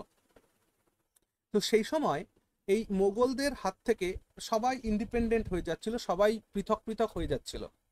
তাই মোগল সম্রাট তাদের নিজেদের ক্ষমতা জাহির করবার জন্য কিন্তু এই কাজটা করেছিল, যে এখনো আমরা পারি ভারতবর্ষের যে কোনো জায়গায় কাউকে পারমিশন দিতে ট্রেড করার জন্য। ওকে, তারপর কি হলো? তারপর আমরা দেখতে পাচ্ছি যে কোম্পানি একটা মেইন স্ট্রিম বিজনেসের মধ্যে নিজেদেরকে ইনক্লুড করলো, যার মধ্যে আমরা দেখতে পাবো কটন, সিল্ক, ইন্ডিগো ডাই, তারপর সল্ট পিটার টি, এই সমস্ত নিয়ে তারা ব্যবসা বাণিজ্য করলো। টিয়ের ইতিহাসটা একটু অন্যরকম। টি অ্যাকচুয়ালি চায়নাতে ছিল। চায়না একটা সময় চায়ের জন্য রাজত্ব করেছে সারা পৃথিবীতে, একমাত্র চা চায়নারাই প্রোভাইড করত।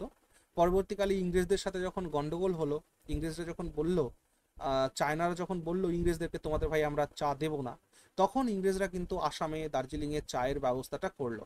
ওকে, যাক, ইংলিশ সেটেলমেন্টস অন ওয়েস্টার্ন কোস্টে ইংলিশ সেটেলমেন্টের কথা যদি বলো, তো 1609, ওই যে বলেছিলাম উইলিয়াম হকিন্স 1608 পৌঁছে সে জাহাঙ্গীরের দরবারে পৌঁছেছিল। কবে? 1609। হ্যাঁ, কিন্তু সেইখান থেকে সে যে একটা সিকিউর পারমিশন করবে সুরাটে ফ্যাক্টরি এস্টাবলিশ করার জন্য, সেটা কিন্তু সে পারেনি। পরবর্তীকালে ক্যাপ্টেন বেস্ট, থমাস বেস্ট, যিনি ক্যাপ্টেন বেস্ট নামে পরিচিত, তিনি আসলেন। তিনি এসে পর্তুগিজদের যুদ্ধজাহাজ কে পরাজিত করলেন, যেটাকে আমরা বলছি ব্যাটেল অফ সলি। সেই 1612-তে ব্যাটেল অফ সলিতে পর্তুগিজদের যে মনোপলি বা সুপ্রিমেসি, সেটাকে ভেঙে দেওয়ার জন্য খুশি হয়ে সম্রাট জাহাঙ্গীর কিন্তু ইংরেজদেরকে পারমিশন দিয়েছিল সুরাটে ফ্যাক্টরি এস্টাবলিশ করার জন্য। তারপর থমাস রো আসেন, ইতিহাসটা আমরা অলরেডি পড়লাম। এইভাবে করতে করতে আমাদের ওয়েস্টার্ন কোস্টে দেখব যে বিষয়টা হচ্ছে যে এই সময় কিন্তু দেখা যাচ্ছে যে ইংরেজদের ব্যবসা বাণিজ্য 1616 আসতে আসতে আমেদাবাদ, বরোডা, ভরুচ, আগ্রা, ফাইনালি বম্বে তাদের হেডকোয়ার্টারে কনভার্ট হয়ে গেল 1687 আসতে আসতে।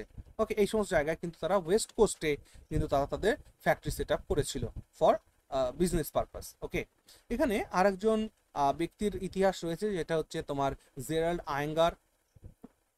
তো জেরাল্ড আয়েঙ্গারের তিনি ছিলেন হচ্ছে বম্বের গভর্নর ছিলেন 1769 থেকে 1777 পর্যন্ত। তিনি ওয়েস্টার্ন কোস্টে ইংরেজদের সেটেলমেন্ট করাতে বিরাট বড় ভূমিকা গ্রহণ করেছিলেন, এবং আয়েঙ্গারের নেতৃত্বে হ্যাঁ বম্বে মানে হেভেন তৈরি হয়ে গেছিল ফর অল মার্চেন্টস আর ম্যানুফ্যাকচারার্স, মানে সমস্ত ব্যবসায়ীদের একটা স্বর্গরাজ্য তিনি তৈরি করেছিলেন বম্বেকে। তিনি খুব ভিগোরাসলি অ্যান্ড স্ট্রিক্ট ডিসিপ্লিন লাগু করেছিলেন সমস্ত ইনহ্যাবিটেন্টসদের মধ্যে, যাতে কেউ কোনো করাপশন না করতে পারে, যাতে কেউ সবাই আইন শৃঙ্খলা মেনে চলতে পারে, এই ব্যবস্থাটা তিনি করেছিলেন, যার কারণে বম্বে একটা হ্যাভেন হয়ে উঠেছিল for all merchants and manufacturers. Okay, এবং সেইখানে তিনি সমস্ত কমিউনিটিকে ফ্রিলি তাদের রিলিজিয়াস বা রিলিজিয়ানকে এক্সারসাইজ করার ছুট তিনি দিয়েছিলেন। তো এই জন্য জেরাল্ড আয়েঙ্গারের কথাটা একটু জেনে রাখলাম। তিনি বম্বেকে হেভেন তৈরি করেছিলেন। এই পয়েন্টটা থেকে প্রশ্ন জিজ্ঞেস করে, এই জায়গা থেকে এটাকে বোল্ড করা হয়নি। এই পয়েন্টটা দেখো, who made Bombay a haven for all merchants and manufacturers, এই প্রশ্নটা জিজ্ঞেস করে। So the answer will be Gerald Aungier. Okay, চলো, ইংরেজদের ইস্টার্ন কোস্টে সেটেলমেন্টের কথা যদি বলো তাহলে দেখবে যে English were granted permission to trade in Masulipatnam in AD 1611 and in AD 1630 secured golden farman from the Sultan of Golconda সুলতানের থেকে 1632 সালে, হ্যাঁ, ইংরেজরা বিরাট বড় ফরমান পেয়েছিল। সেইখানে তাদের সেফটি, প্রসপারিটি, হ্যাঁ, তাদের ট্রেডের এনশোয়ার করা হয়েছিল। ওকে, সেই জায়গাতে 1639-এ আরেকজন ব্যক্তি আছে যার নাম হচ্ছে ফ্রান্সিস ডে। তিনি মাদ্রাজের একটা মাদ্রাজ সাইট অফ মাদ্রাজকে তিনি অ্যাটেন্ড করেছিলেন। কার থেকে? একজন রাজা, আমরা আগেও পড়ে এসেছি, রাজা চন্দ্রগিরির কাছ থেকে মাদ্রাজ অবটেন করে এই ফ্রান্সিস ডে নামে এই ভদ্রলোক, হ্যাঁ। এবং সেইখানে তিনি একটা ফোর্ট এস্টাবলিশ করে, যে ফোর্টটার নাম ছিল ফোর্ট সেন্ট জর্জ। তাহলে মাদ্রাজের এই ফোর্ট সেন্ট জর্জ, এটাই কিন্তু দেখতে পাবো যে আমাদের ইংরেজদের মেইন ট্রেড সেন্টারে কনভার্ট হবে। ওকে, আর যেটাই ছিল foundation of Madras in 1639 mark the English arrival at Hooghly in AD 1650, এবং তারা হুগলিতে প্রবেশ করছে 1650 নাগাদ, এবং সেখানে তারা ফ্যাক্টরি এস্টাবলিশ করছে। The English foothold on the eastern coast grew both strong and permanent. Madras quickly replaced Mosalipattanam as the headquarters of the English East India Company, encompassing the Coromandel settlements along the coast. By AD 1641, all territories in eastern India, that is in Bengal, Bihar and Odisha, Coromandel region were placed under the control of the President and Council of Fort St. George. Okay, now come next, that is English settlement in Bengal. 1633 সালে Mughal governor, যিনি ওড়িশাতে ছিলেন, অর্থাৎ ওড়িশার Mughal governor সে প্রথমত ইংরেজদেরকে হরিহরপুরে ব্যবসা করার জন্য, যেটা মহানদীর যেটা মানে সঙ্গম, বা কি বলে এটাকে, মহানদীর মোহনায় তাদের হরিহরপুরে কিন্তু ফ্যাক্টরি সেট আপ করার পারমিশন দিয়েছিল, এবং পরবর্তীকালে সেটা বালাসোর, পিপলিতে তারা এস্টাবলিশ করেছিল। ইংরেজরা এটা সাকসিড করেছিল যে তারা হুগলিতে 1651-তে ফ্যাক্টরি সেট আপ করেছিল, এবং তারপর তারা পাটনা, ঢাকা, কাশিমবাজার এই সমস্ত জায়গায় তাদের ফ্যাক্টরি সেট আপ করেছে। 1667-তে ঔরঙ্গজেব ইস্ট ইন্ডিয়া কোম্পানিকে একটা ফরমান গ্র্যান্ট করেছিল, ঠিক আছে। এবং পরবর্তী 5 বছর পরে 1672-এ Mughal governor Shaista Khan confirmed all the privileges acquired by the English East India Company. ওকে, এবং বাংলাতে শাইস্তা খানের আমলে ইংরেজরা কিন্তু আরো বেশি প্রভাব প্রতিপত্তি পেয়েছিল। The rebellion led by Shobha Singh, a jamindar in the district of Bardhaman, provided an opportunity for the English to fortify their settlement at Sutanoti in 1696. অর্থাৎ একটা শোভা সিং, যিনি বর্ধমানের জমিদার ছিলেন, তিনি সুযোগ করে দিয়েছিলেন ইংরেজদেরকে যে সুতানুটিতে তারা যাতে একটা ফোর্ট এস্টাবলিশ করতে পারে। ওকে, আজিমুস শাহ, যিনি বাংলার গভর্নর ছিলেন, তিনি পারমিট করেছিলেন ইংরেজদেরকে যাতে তারা জমিদারিও কিনতে পারে। বুঝতে পারছো? এবার ইংরেজদেরও জমিদারি কেনার সুযোগ করে দিয়েছিল এই আজিমুস শাহ, ঠিক আছে। যার কারণে ইংরেজরা 3টি জমিদারি কিনেছিল 3টি গ্রামের জব চারণকের হাত ধরে। সেটা কোনটা? সুতানুটি, কালিকাতা আর Gobindapur. 1200 paying 1200 to the old properties. আগে যারা ছিল তাদেরকে 1200, এটা কত ইয়ে হবে এটা নোট করা হয়নি, যাই হোক I will make it correct. এটা কত টাকাটা হলো এটা ক্লিয়ার নয় আমি যদি এখনো। তাহলে এই 3টি জমিদারি কিন্তু ইংরেজরা কিনেছিল, সেখানে কলিকাতার পত্তন ঘটে বাংলায়। তো তারপর 1700-তে কি হলো? Directors designated Bengal as a separate presidency independent of Madras and appointed sir Charles Eyre, এবং এখানে চার্লস আয়ার কুট তার প্রবেশ ঘটবে। এবং তিনি তার ফোর্ট উইলিয়ামের প্রথম প্রেসিডেন্ট হবেন বাংলাতে। ওকে, তারপর ঔরঙ্গজেবের যখন 1707-এ মৃত্যু ঘটবে, তখন ইংরেজরা একটা কনফার্মেশন রিসিভ করবে যে তাদের নতুন যে এম্পেরর হবে শাহ আলমের কাছ থেকে, যিনি বাংলার মুর্শিদকুলি খার যে ডিফ্যাক্টো রুলার হিসাবে কাজ করত। ওকে, a significant event during this period was diplomatic mission led by John Sorman in 1715 to the court of Mughal Emperor Faruk Shah. Okay, তো ফারুক শিয়ারের এই ফারুক শিয়ারের একটা বললাম যে ফারুক শিয়ারের থাইয়ে একটা টিউমার হয়েছিল, আর সেই টিউমারটাকে জন সোরম্যান সারিয়ে দিয়েছিল, যার কারণে ফারুক শিয়ার তাদের এই ফরমান দিয়েছিল। ওকে, Mughal Emperor issued farmans to the company outlining the following privileges. বাংলাতে কি কি ছিল? The company's imports and exports in Bengal were exempted from additional custom duties.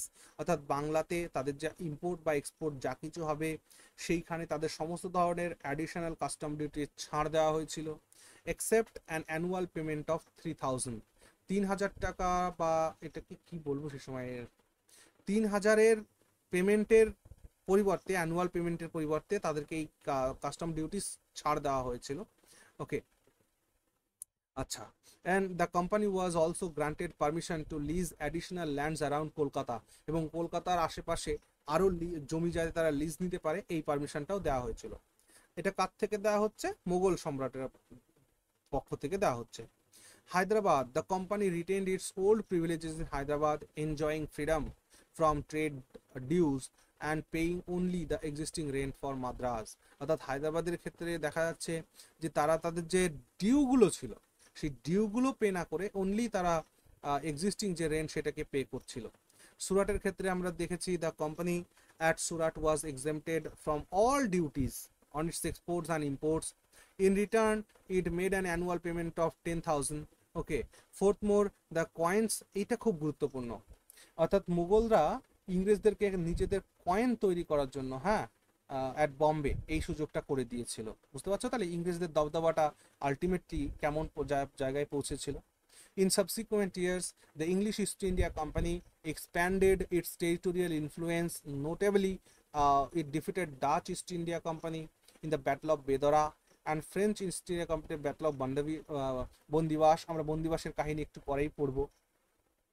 By the end of 18th century, the English East India Company established its paramountcy. তারা কিন্তু ভারতবর্ষে প্রতিষ্ঠা করেছিল। ওকে, অষ্টাদশ শতাব্দীর শেষের দিকে এসে। ওকে, চলো এবার ডেনিসদের কাহিনী দেখো। ডেনিসদের খুব অল্প একটু কাহিনী আছে, ডেনিসদের বেশি কাহিনী নেই। ডেনিস ইস্ট ইন্ডিয়া কোম্পানি ভারতে এসেছিল 1616-তে, এবং তারা তাদের সেটেলমেন্ট এস্টাবলিশ করেছিল তামিলনাড়ুর ট্র্যাঙ্কুবারে তারা তাদের সেটেলমেন্ট এস্টাবলিশ করেছিল 1620-তে, এবং তাদের যে মেইন সেন্টার হয়েছিল পরবর্তীকালে সেটা বাংলার শ্রীরামপুরে হয়েছিল। ঠিক আছে, 1667-তে শ্রীরামপুরে, এবং তারা আন্দামান নিকোবর আইল্যান্ডেও কিন্তু তারা গিয়েছিল ব্যবসার জন্য। Serampore served as their headquarters, but they were compelled to sell their settlements to the British in AD 1854, এবং পরবর্তীকালে দেখা যাচ্ছে যে তাদেরকে বাধ্য করা হচ্ছে যাতে তারা তাদের সেটেলমেন্ট ইংরেজদের কাছে বিক্রি করে দেয় 1854-তে। অর্থাৎ 1854-তে এই ডেনিসরা তারা কি করেছিল না, তাদের যা প্রপার্টি ভারতে যা কিছু ছিল সেটা ইংরেজদের কাছে বিক্রি করে দিয়ে চলে যাচ্ছে। এবার এইখানে ডেনিসদের গুরুত্বপূর্ণ যদি বলতে চাও তাহলে তোমরা দেখবে যে এইখানে the initiative for Danish involvement came from Marcellus de Beauvoir, a Dutch explorer who sought military assistance against the Portuguese in exchange for a trade monopoly. King Christian IV, a Denmark Norway, granted the Danish East India Company charter in 1616. অর্থাৎ 1616-তে এই রাজা Christian fourth সে তাদেরকে permission দিয়েছিল confirming আ 12-year monopoly, 12 বছরের জন্য ব্যবসা করার জন্য ডেনমার্কে আর এশিয়ার মধ্যে। ডেনমার্ক এশিয়াতে ব্যবসা করার জন্য তাদের দিয়েছিল। পরবর্তীকালে শ্রীরামপুর মিশন প্রেস তারা এস্টাবলিশ করেছিল। ড্যানিশ যারা মিশনারি এসেছিল তারা 1799-তে, এবং পরবর্তীকালে দেখা যাচ্ছে যে মোটামুটি 1845 হবে না, ঠিক আছে, 1854 হবে, 1854 1854-তে তাদের সেটেলমেন্ট তারা ইংরেজদের কাছে বিক্রি করে দিয়ে ব্যাস চলে যাচ্ছে। ঠিক আছে, চলো এখানে ডেনিশদের গল্প শেষ হলো, এবার আসো ফ্রান্সদের গল্পে। ফ্রান্সের ক্ষেত্রে কি হবে, দেখো ফ্রান্সও কিন্তু শক্তিশালী, ফ্রান্সের শক্তি যে কম তা নয়, ফ্রান্সেরও শক্তি বিশেষভাবে ছিল, কিন্তু ইংরেজদের হাতে ফ্রান্সের পতন হয়েছিল, তার পেছনে একটা কারণ ছিল, চলো বলছি পরে। The French East India company officially known as Compagnie des Indes Orientales. Okay, so এ নাম মনে রাখার দরকার নেই, জাস্ট মনে রাখবা ফ্রেঞ্চ ইস্ট ইন্ডিয়া কোম্পানি। হ্যাঁ, ফ্রেঞ্চ ইস্ট ইন্ডিয়া কোম্পানি ওদের ভাষায় যে নাম ছিল সেটা হচ্ছে Compagnie des Indes Orientales. Okay, যেটা কিনা তোমার কলবার্টের প্যাট্রোনেজে, তার পৃষ্ঠপোষকতায় 1664-তে তৈরি হয়েছিল। ওকে, এবং দেখতে পাচ্ছ 1667 এডিতে, ঠিক আছে, একটা এক্সপেডিশন আসে, একটা অভিযান আসে, যার নেতৃত্ব দিয়েছিল ফ্র্যাঙ্কোয়েস ক্যারন, যিনি এস্টাবলিশ করেছিলেন first French factory in India at Surat. মনে রাখবা ভারতের সুরাটে ইংরেজ আর ফ্রেঞ্চ এই দুটোরই ফ্যাক্টরি কিন্তু ছিল। পরবর্তীকালে 1669-এ another factory was set up at Machilipatnam, হ্যাঁ, বাই মাস্কারা নামে আর একজন এসেছিলেন, তিনি মছলিপত্তনমে ফ্যাক্টরি সেট আপ করেছিলেন। হ্যাঁ, with a patent secured from sultan of গোলকুন্ডার সুলতানের থেকে তিনি পারমিশনটা নিয়েছিলেন। 1672-এর জুলাই মাসে দেখা যাচ্ছে যে French squadron under de la Haye occupied Santhome and near মাদ্রাজের কাছে সেন্থম কিন্তু অকুপাই করে নিয়েছিল। ওকে, স্যান্থমের একটা ওয়ার আছে, স্যান্থমের একটা ব্যাটেল অফ স্যান্থম আছে। এই ফ্রেঞ্চের একজন স্কোয়াড্রন মানে সেনাদল, ফ্রান্সের একজন সেনাদল যার নেতৃত্বে এসেছিল সেটা হচ্ছে ডিলা হে। এই ডিলা হের নেতৃত্বে মাদ্রাজের কাছে স্যান্থম অকুপাই করেছিল ফ্রেঞ্চরা। হ্যাঁ, এবং তার পরের বছরে 1673-এ ফ্রান্সিসকো মার্টিন একজন, তিনি ছিলেন হচ্ছে ওই মুসলিপত্তনমে যে ফ্যাক্টরি ছিল ফ্রেঞ্চ ফ্যাক্টরি, তার ডাইরেক্টর। তিনি ওই জায়গাতে শের খান লোধির থেকে, যিনি তোমার ভালিকোডাপুরামের যিনি গভর্নর ছিলেন শের খান লোধি, তার থেকে ফ্যাক্টরি সেট আপ করার পারমিশন নিয়েছিল। আর এই ফ্যাক্টরিটা হচ্ছে পরবর্তীকালে পন্ডিচেরিতে শিফট হয়, পন্ডিচেরিতে তারা শিফট করে, এবং ফ্রেঞ্চদের যে হেডকোয়ার্টার সেটা পরবর্তীকালে আমরা দেখবো যে কোথায় না, তারা পন্ডিচেরিতে গিয়ে সেটেল করছে। বাংলাতে ফ্রেঞ্চদের এস্টাবলিশমেন্টের কথা যদি বলো, সেটা হচ্ছে তোমার চন্দ্রনগর। হ্যাঁ, 1690-তে চন্দ্রনগরে তারা সেটাবলিশ করে, এবং সেটা বাংলার শায়েস্তা খানের থেকেই তারা পারমিশনটা পায়। Okay, additional French factories were set up at Balasore, Mahe, Kasimbazar, কারিকল, এই সমস্ত জায়গাতে। ওকে, আর reconstituted company named United Company des Indes was formed by royal edict consolidating control over the entire French colonial trade। এবং পরবর্তী সময় দেখব যে একটা কোম্পানি তৈরি হচ্ছে, হ্যাঁ, সরকারি কোম্পানি। ওকে, কোম্পানি ডেজ ইন্ডেজ ওরিয়েন্টালিস, এটা যেমন ছিল প্রাইভেট, তেমনি একটা সরকারি কোম্পানি তৈরি হচ্ছে রয়্যাল এডিক্টের মাধ্যমে। সেটার নাম কি? সেটার নাম হচ্ছে ইউনাইটেড কোম্পানি ডেজ ইন্ডেজ। এই ইউনাইটেড কোম্পানি ডেজ ইন্ডেজ এরাই কিন্তু আসলে ফ্রেঞ্চদের পতনের কারণ হয়ে দাঁড়াবে। কেন? দেখো, যদি সার্ভিসের কথা বলি, তো সার্ভিস প্রাইভেট সেক্টর ভালো প্রোভাইড করে না পাবলিক সেক্টর ভালো প্রোভাইড করে? বলো দেখি, সার্ভিস কারা ভালো প্রোভাইড করবে? প্রাইভেট সেক্টর না পাবলিক সেক্টর? 100% প্রাইভেট সেক্টর করবে। তো এই ফ্রান্সদের সব থেকে পতনের মূল কারণ হচ্ছে এরা প্রাইভেট সেক্টরটাকে ডিসমিস করে পাবলিক সেক্টরের ইন্ট্রোডাকশন যে করলো না, এইটাই হচ্ছে এদের পতনের কাল হয়ে পড়বে। অর্থাৎ প্রাইভেট কোম্পানিগুলো ভারতবর্ষ বা সমগ্র এশিয়াতে যেখানে যেখানে কলোনি তৈরি করেছিল, সেই জায়গাগুলোতে ফ্রান্স সরকার, ফ্রান্স রয়্যাল নিজেরা এই দায়িত্বটা নিয়ে নেবে হাতে, আর এটাই তাদের পতন হবে। এখানে একটা ট্রিটি অফ রিজভিকের ব্যাপার আছে। ট্রিটি অফ রিজভিক 1697-তে হয়েছিল।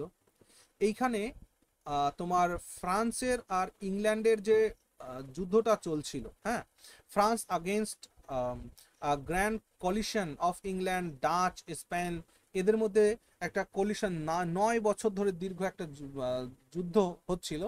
সেই যুদ্ধের অবসান ঘটে এই ট্রিটি অফ রিসবিকের মাধ্যমে, যেখানে ট্রিটি অফ রিসবিকে লুইস 14 সে এগ্রি করে, হ্যাঁ, তাদের ম্যাক্সিমাম এর মানে টেরিটোরিয়াল অ্যাকুইজিশনস সেটা made since Nijmegen retaining only the important fortress town at Strasbourg. অর্থাৎ এটা ইউরোপের কাহিনী, কিন্তু তো ইউরোপের কাহিনীতে এই ফ্রান্সের সাথে ইংল্যান্ডের, ডাচের, স্পেনের একটা বিরাট বড় সংগ্রামের, একটা 9 বছরের দীর্ঘ সংগ্রামের ইতিহাস আছে।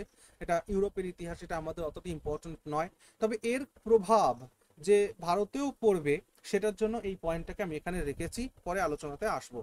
In India, Pondicherry was restored to the French by the Dutch. Okay, অর্থাৎ পরবর্তীকালে এই কথাটা মাথায় রেখো, পন্ডিচেরিতে Pondicherry was restored to the French by the Dutch, অর্থাৎ পন্ডিচেরিতে কিন্তু ডাচেরা ফ্রেঞ্চদেরকে এটাকে দিয়েছিল। Despite the challenging negotiations, the treaty lasted only 4 years before the outbreak of the War of Spanish Succession. ওকে, আসলে কি হয়, আমরা আজকে একটা সাকসেশনের কথা আলোচনা করব, সেটা হচ্ছে অস্ট্রিয়ান থ্রোন সাকসেশনের কথা বলবো, হ্যাঁ, মারিয়া থেরেসার গল্পটা পড়বো, বাকি এই যে স্প্যানিশ সাকসেশন বলছো। তো ইউরোপে বিভিন্ন ছোট ছোট যুদ্ধ, যা কিনা আমাদের ভারতবর্ষে, যেহেতু আমাদের ভারতবর্ষ কলোনি ছিল, তো সেহেতু এই প্রভাবগুলো ভারতে কিন্তু পড়েছে। সো আমাদের এক্সাম পয়েন্ট অফ ভিউ থেকে এই জায়গাগুলো এতটা ইম্পর্ট্যান্ট নয়, সো এই জন্য এটাকে আমি বেশি গুরুত্ব দিচ্ছি না। এখানে ব্যাটেল অফ কন্ডোর, যেটা 1758-তে হয়েছিল ইংরেজ আর ফ্রেঞ্চের মধ্যে মুসলিপত্ত নামে, এটা একটু মাথায় রাখবে, ব্যাটেল অফ কন্ডোর, ঠিক আছে। Lord Clive sent Colonel Forde to the province of Madras and Forde defeated Herbert de Brunei, যিনি ফ্রেঞ্চ কমান্ডার ছিল। আচ্ছা, এই পুরো গল্পটাকে আমি একটু এইভাবে করি, গল্পটাকে একটু এইভাবে বোঝানোর চেষ্টা করি। এক মানে এই যে এখানে যে দেখতে পাচ্ছ যে 3টে কর্ণাটক যুদ্ধ হয়েছিল, দ্য কর্ণাটিক ওয়ার্স, যেটা 1740 থেকে শুরু করে 1763 পর্যন্ত চলেছিল, যেখানে এই যে সমস্ত জিনিসগুলো, এই সমস্ত যুদ্ধগুলো কিন্তু তোমরা পেয়ে যাবে এখানে। ওকে, একটু আলোচনায় আসি আমরা। বিষয়টা হচ্ছে যে ফার্স্ট কর্ণাটিক ওয়ার যেটা হয়েছিল, এই ফার্স্ট কর্ণাটিক ওয়ার কাদের কাদের মধ্যে হবে তোমরা বুঝে যাবে। দেখো, গল্পটা হচ্ছে এমন, একটা দেশ ছিল ইউরোপে যার নাম হচ্ছে অস্ট্রিয়া। অস্ট্রিয়ার রাজা যখন মারা যায়, তো অস্ট্রিয়ার রাজা মারা যাওয়ার পরে তিনি তার মেয়ে প্রিন্সেস মারিয়া থেরেসাকে অ্যাজ আ সাকসেসর হিসেবে ঘোষণা করেন। আবার বলছি, অস্ট্রিয়ার কিং যখন মারা যায়, তখন তার যে রাজকুমারী ছিল মারিয়া থেরেসা, তাকে অস্ট্রিয়ার সাকসেসর ঘোষণা করে যায়। কিন্তু অস্ট্রিয়ার ঠিক ওপরে একটা দেশ আছে যার নাম হচ্ছে প্রুশিয়া। এই প্রুশিয়া সেটা মানতে নারাজ, বুঝতে পারছো? মানে অস্ট্রিয়াতে রাজা হবে অস্ট্রিয়ার রাজার মেয়ে মারিয়া থেরেসা, আর মারিয়া থেরেসাকে অস্ট্রিয়ার সিংহাসনে বসতে দেবে না কে? তার পাশেরই একটি দেশ যার নাম হচ্ছে প্রুশিয়া। এজন্য প্রুশিয়ার সাথে অস্ট্রিয়ার একটা দ্বন্দ্ব শুরু হয়। তো যখন এই পরিস্থিতি হয়, তখন অস্ট্রিয়ার সাপোর্টে একটা দেশ আসে পূর্ব থেকে, সে হচ্ছে রাশিয়া। অর্থাৎ অস্ট্রিয়ার সাপোর্টে এগিয়ে আসে রাশিয়া পূর্ব দিক থেকে, এবং এই পশ্চিম দিক থেকে আরেকজন এগিয়ে আসে, সে হচ্ছে কে না ব্রিটেন। বুঝতে পারছো? তার মানে অস্ট্রিয়ার এই অবস্থায় মারিয়া থেরেসাকে সিংহাসনে বসানো যাবে কি না, এটা প্রুশিয়া যখন অপোজ করছে, তখন অস্ট্রিয়ার সমর্থনে রাশিয়া আসে আর ব্রিটেন আসে। আবার এদিকে প্রুশিয়াকে সাপোর্ট করার জন্য এদিক থেকে ফ্রান্স আসে, আর আসে হচ্ছে স্পেন। বুঝতে পারছো? এই দেখো, এই দুটো টিমে ভাগ হয়ে গেল এবার। তাহলে অস্ট্রিয়ার পক্ষে রাশিয়া আর ব্রিটেন, আর প্রুশিয়ার পক্ষে ফ্রান্স আর স্পেন, এই যে দুটো টিম তৈরি হলো। এবং মনে করা হয় যে বিশ্বযুদ্ধ যে অষ্টাদশ শতাব্দীতে হয়েছিল, বিংশ শতাব্দীতে হয়েছিল এমনটা নয়, এর কিন্তু সূত্রপাত অষ্টাদশ শতাব্দীতেই হয়েছিল। একদিকে দুটো টিম, একদিকে যেমন এরকম করে, এটাতে শুধু যে একটা দেশেই হয়েছে এমনটা নয়, ইউরোপের প্রায় প্রত্যেকটা দেশেই এইরকম সাকসেসরদের মানে কি বলবো আর কি, ওয়ার অফ সাকসেশন কিন্তু হয়েছে, ওয়ার অফ সাকসেশন কিন্তু হয়েছে। তো আমরা এখানে শুধু অস্ট্রিয়ার কথাটা আলোচনা করছি, কারণ এটা directly related to our Indian হিস্ট্রির পার্সপেক্টিভের সাথে রিলেটেড।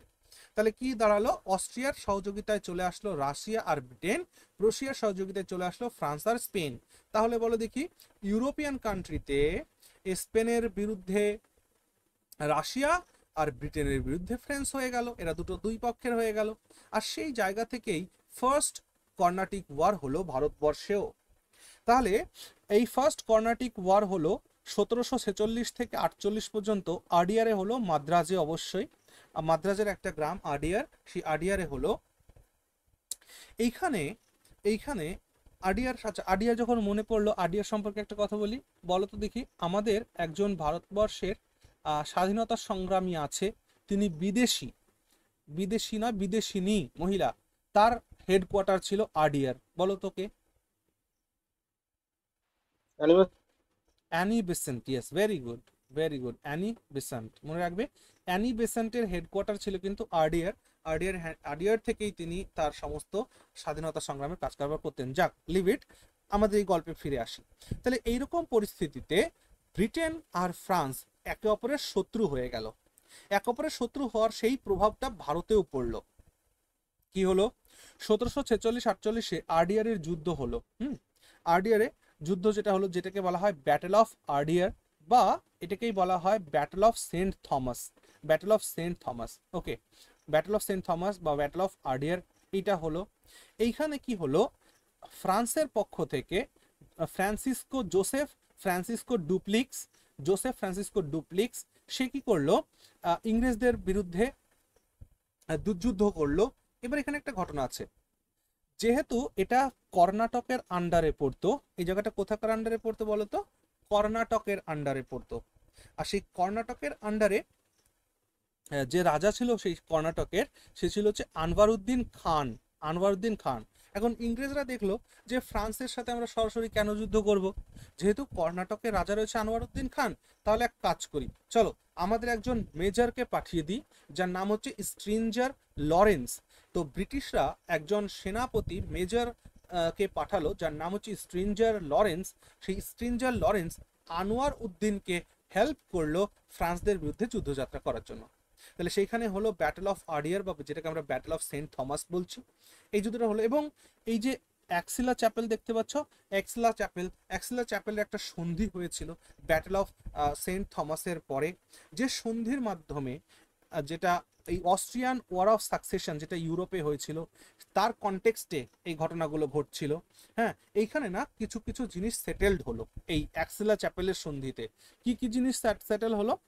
অ্যাক্সিলা চ্যাপেলের যুদ্ধে সেটেল হলো যে ইন্ডিয়ান রুলার্স, হ্যাঁ, যারা exposed Madras given back to English, অর্থাৎ ফ্রান্সরা যে মাদ্রাজ ইংরেজদের দখল করে নিয়েছিল সেটা ইংরেজদেরকে ফিরিয়ে দেবে। আর তার পরিবর্তে ইংরেজরা কি করবে, ইংরেজরা আমেরিকাতে ফ্রান্সদের যে লুইসবার্গ দখল করে নিয়েছিল নর্থ আমেরিকাতে, সেটা ফ্রান্সদের ফিরিয়ে নেবে। তাহলে দেখো কোন জায়গার প্রপার্টি কোথায় এক্সচেঞ্জ হচ্ছে, একবার ভাবো। আমি বারবার বলেছি যে ইংরেজদের ভারতবর্ষে সব থেকে প্রিয় জায়গা হচ্ছে মাদ্রাজ। তো ইংরেজরা এদের প্রাণ চলে গেলেও মাদ্রাজকে কখনো ছাড়বে না, বুঝতে পারছো তো? যার কারণে যখন ফ্রেঞ্চ এই ডুপ্লিক্স যখন মাদ্রাজ অ্যাটাক করে নিল, মাদ্রাজ দখল করে নিল, তখন এই অ্যাক্সিলা চ্যাপেলের সন্ধি হলো। অ্যাক্সিলা চ্যাপেলের সন্ধিতে এটা ঠিক হলো যে ফ্রান্স মাদ্রাজ ইংরেজদেরকে ফিরিয়ে দেবে, এবং ইংরেজরা নর্থ আমেরিকাতে যে ফ্রান্সের প্রপার্টি লুইসবার্গকে অ্যাকোয়ার করেছে সেটা ফিরিয়ে দেবে। তাহলে আমেরিকার লুইসবার্গ ফ্রান্সের কাছে চলে গেল, আর ভারতের মাদ্রাজ ইংরেজদের কাছে চলে আসলো। তো এইটার মোটামুটি এই যে রেজাল্ট যদি বলো, এটা ইনক্লুসিভ ওয়ার হয়েছিল, মানে এখানে কেউ জয় বা পরাজয় কারোরই হয়নি। সন্ধির মাধ্যমে এ ওর প্রপার্টি দিয়ে দিয়েছে, ও ওর প্রপার্টি ফিরিয়ে দিয়েছে, এরকম একটা ঘটনা হয়েছে। আচ্ছা, এখানে আনোয়ার উদ্দিনের কাহিনীটা না সেকেন্ড কর্ণাটিক ওয়ারের মধ্যেও তুমি দেখতে পারবে এখানে আনোয়ারউদ্দিন আছে, তারপরে আলী চান্দ সাহিব রয়েছে। এই গল্পটাকে একটুখানি বলে দিই তাহলে, হ্যাঁ, বুঝতে সুবিধা হবে। বলবো? হ্যাঁ দাদা বলুন। হ্যাঁ, এই গল্পটা বলে দিই তাহলে বুঝতে সুবিধা হবে বিষয়টা কি হচ্ছে এখানে। এক মিনিট, আমি একটা ফাঁকা জায়গায় যাই। হ্যাঁ, দেখো বিষয়টা হচ্ছে আমাদের সাউথ ইন্ডিয়াতে রিলেটেড। এটা আমি ভারতের সাউথ ইন্ডিয়ার পার্টটাকে ড্র করলাম। তো এইরকম যে জায়গাটা ছিল, এই জায়গাটা ছিল হচ্ছে কর্ণাটক বা কর্ণাটিক তখন বলা হতো। আর এইরকম যে জায়গাটা ছিল, এই জায়গাটা ছিল হচ্ছে ডেকান অর্থাৎ হায়দ্রাবাদ। ওকে, হায়দ্রাবাদ। তো এটা হচ্ছে কর্ণাটক, এটা হচ্ছে হায়দ্রাবাদ। এখন হায়দ্রাবাদের যে রাজা ছিল তার নাম ছিল হচ্ছে নিজাম উল মুলক। কি নাম ছিল? নিজাম উল মুলক। এই গল্পটা যদি তোমরা বুঝতে পারো তাহলে এই কর্ণাটক যুদ্ধের কাহিনীটা না টোটালটা ক্লিয়ার হয়ে যাবে। শোনো, তাহলে হায়দ্রাবাদের রাজা ছিল নিজামুল মুলক। এখন নিজামুল মুলক যখন মারা গেল তখন সে তার ছেলে, নিজামুল মুলকের ছেলে, তার নাম কি? তার নাম হচ্ছে নাসির জং। তার নাম কি? তার নাম হচ্ছে নাসির জং। নাসির জংকে তার সাকসেসর ঘোষণা করে গেল। অর্থাৎ নিজামুল উলক মরার পরে তার ছেলে নাসির জং হায়দ্রাবাদের রাজা হলো, হায়দ্রাবাদের নিজাম হলো। কিন্তু এখানে একটা ঘটনা ঘটলো। নিজাম উল মুলকের একটা কাকাতো ভাই ছিল, একটা কাজিন ছিল। সেই কাজিনটা হচ্ছে কে? সেই কাজিনটার নাম ছিল হচ্ছে তোমার মুজাফফর জং। কি নাম ছিল? মুজাফফর জং। ওকে, তো এই মুজাফফর জং সে নাসিরকে নিজাম হিসেবে মানবে না, অপোজ করলো। অর্থাৎ নাসির জং সরি মুজাফফর জং কাকে অপোজ করলো? নাসির জংকে অপোজ করলো। অর্থাৎ নিজামুল মুলকের পর হায়দ্রাবাদের সিংহাসনে নাসির জং এটা বসুক, এটা মুজাফফর জং চাইতো না। তো মুজাফফর জং একে অপোজ করলো। এদিকে কর্ণাটকে কি হলো? এদিকে কর্ণাটকের রাজা ছিল তখন, কর্ণাটকের সুলতান ছিল যার নাম ছিল আনওয়ারউদ্দিন খান। কি নাম ছিল? আনওয়ারউদ্দিন খান। তো আনওয়ারউদ্দিন খান কর্ণাটকে শাসন করছে, কর্ণাটকের সুলতান। ঠিক আছে? তো আনওয়ারউদ্দিন খান যখন কর্ণাটক শাসন করছে তখন এই আনওয়ারউদ্দিন খানেরই একজন দিওয়ান ছিল। দিওয়ান মানে বোঝো? দিওয়ান মানে অর্থমন্ত্রী, ফিনান্স মিনিস্টার ছিল, যার নাম ছিল হচ্ছে চান্দা সাহেব। যার নাম ছিল চান্দা সাহিব। ওকে, তাহলে কর্ণাটকের রাজা ছিল আনওয়ারউদ্দিন খান আর তার একজন দিওয়ান ছিল চান্দা সাহিব। তো এই চান্দা সাহিব না কখনোই আনওয়ারউদ্দিন খানকে তার রাজা হিসাবে, তার সুলতান হিসাবে মানতো না।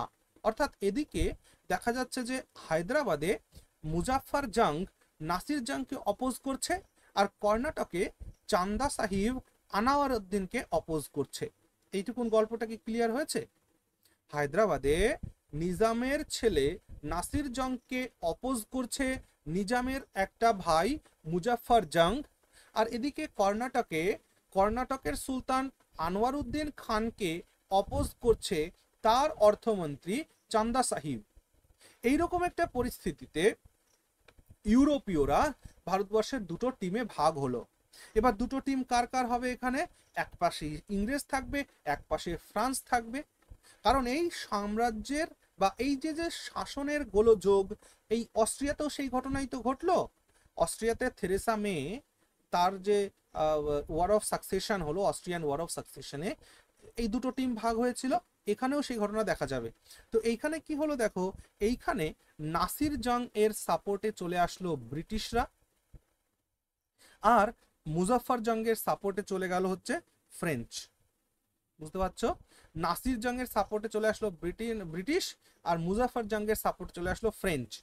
আবার এদিকে আনোয়ার উদ্দিনের সাপোর্টে চলে আসলো ব্রিটিশ, আর চান্দা সাহিবের সাপোর্টে চলে আসলো ফ্রেঞ্চ। ওকে, এবার এখানে কি হলো? এই জায়গাটায় দুটো টিমে ভাগ হলো। এবার এই দুটো টিম মিলে অর্থাৎ এইদিকের মুজাফফর জং আর এদিকে চান্দা সাহিব মিলে, চান্দা সাহিব আর ফ্রেঞ্চ এরা মিলে আনোয়ার উদ্দিনকে মানে আনোয়ারউদ্দিনকে হত্যা করলো। কোথায় হত্যা করলো? এদের মধ্যে যে যুদ্ধটা হয়েছিল সেই যুদ্ধটাকে কি বলে বলো তো? এদের মধ্যে যে যুদ্ধটা হয়েছিল, আমি যে গল্পটা বলছি, হ্যাঁ কি বলে এটা বলো?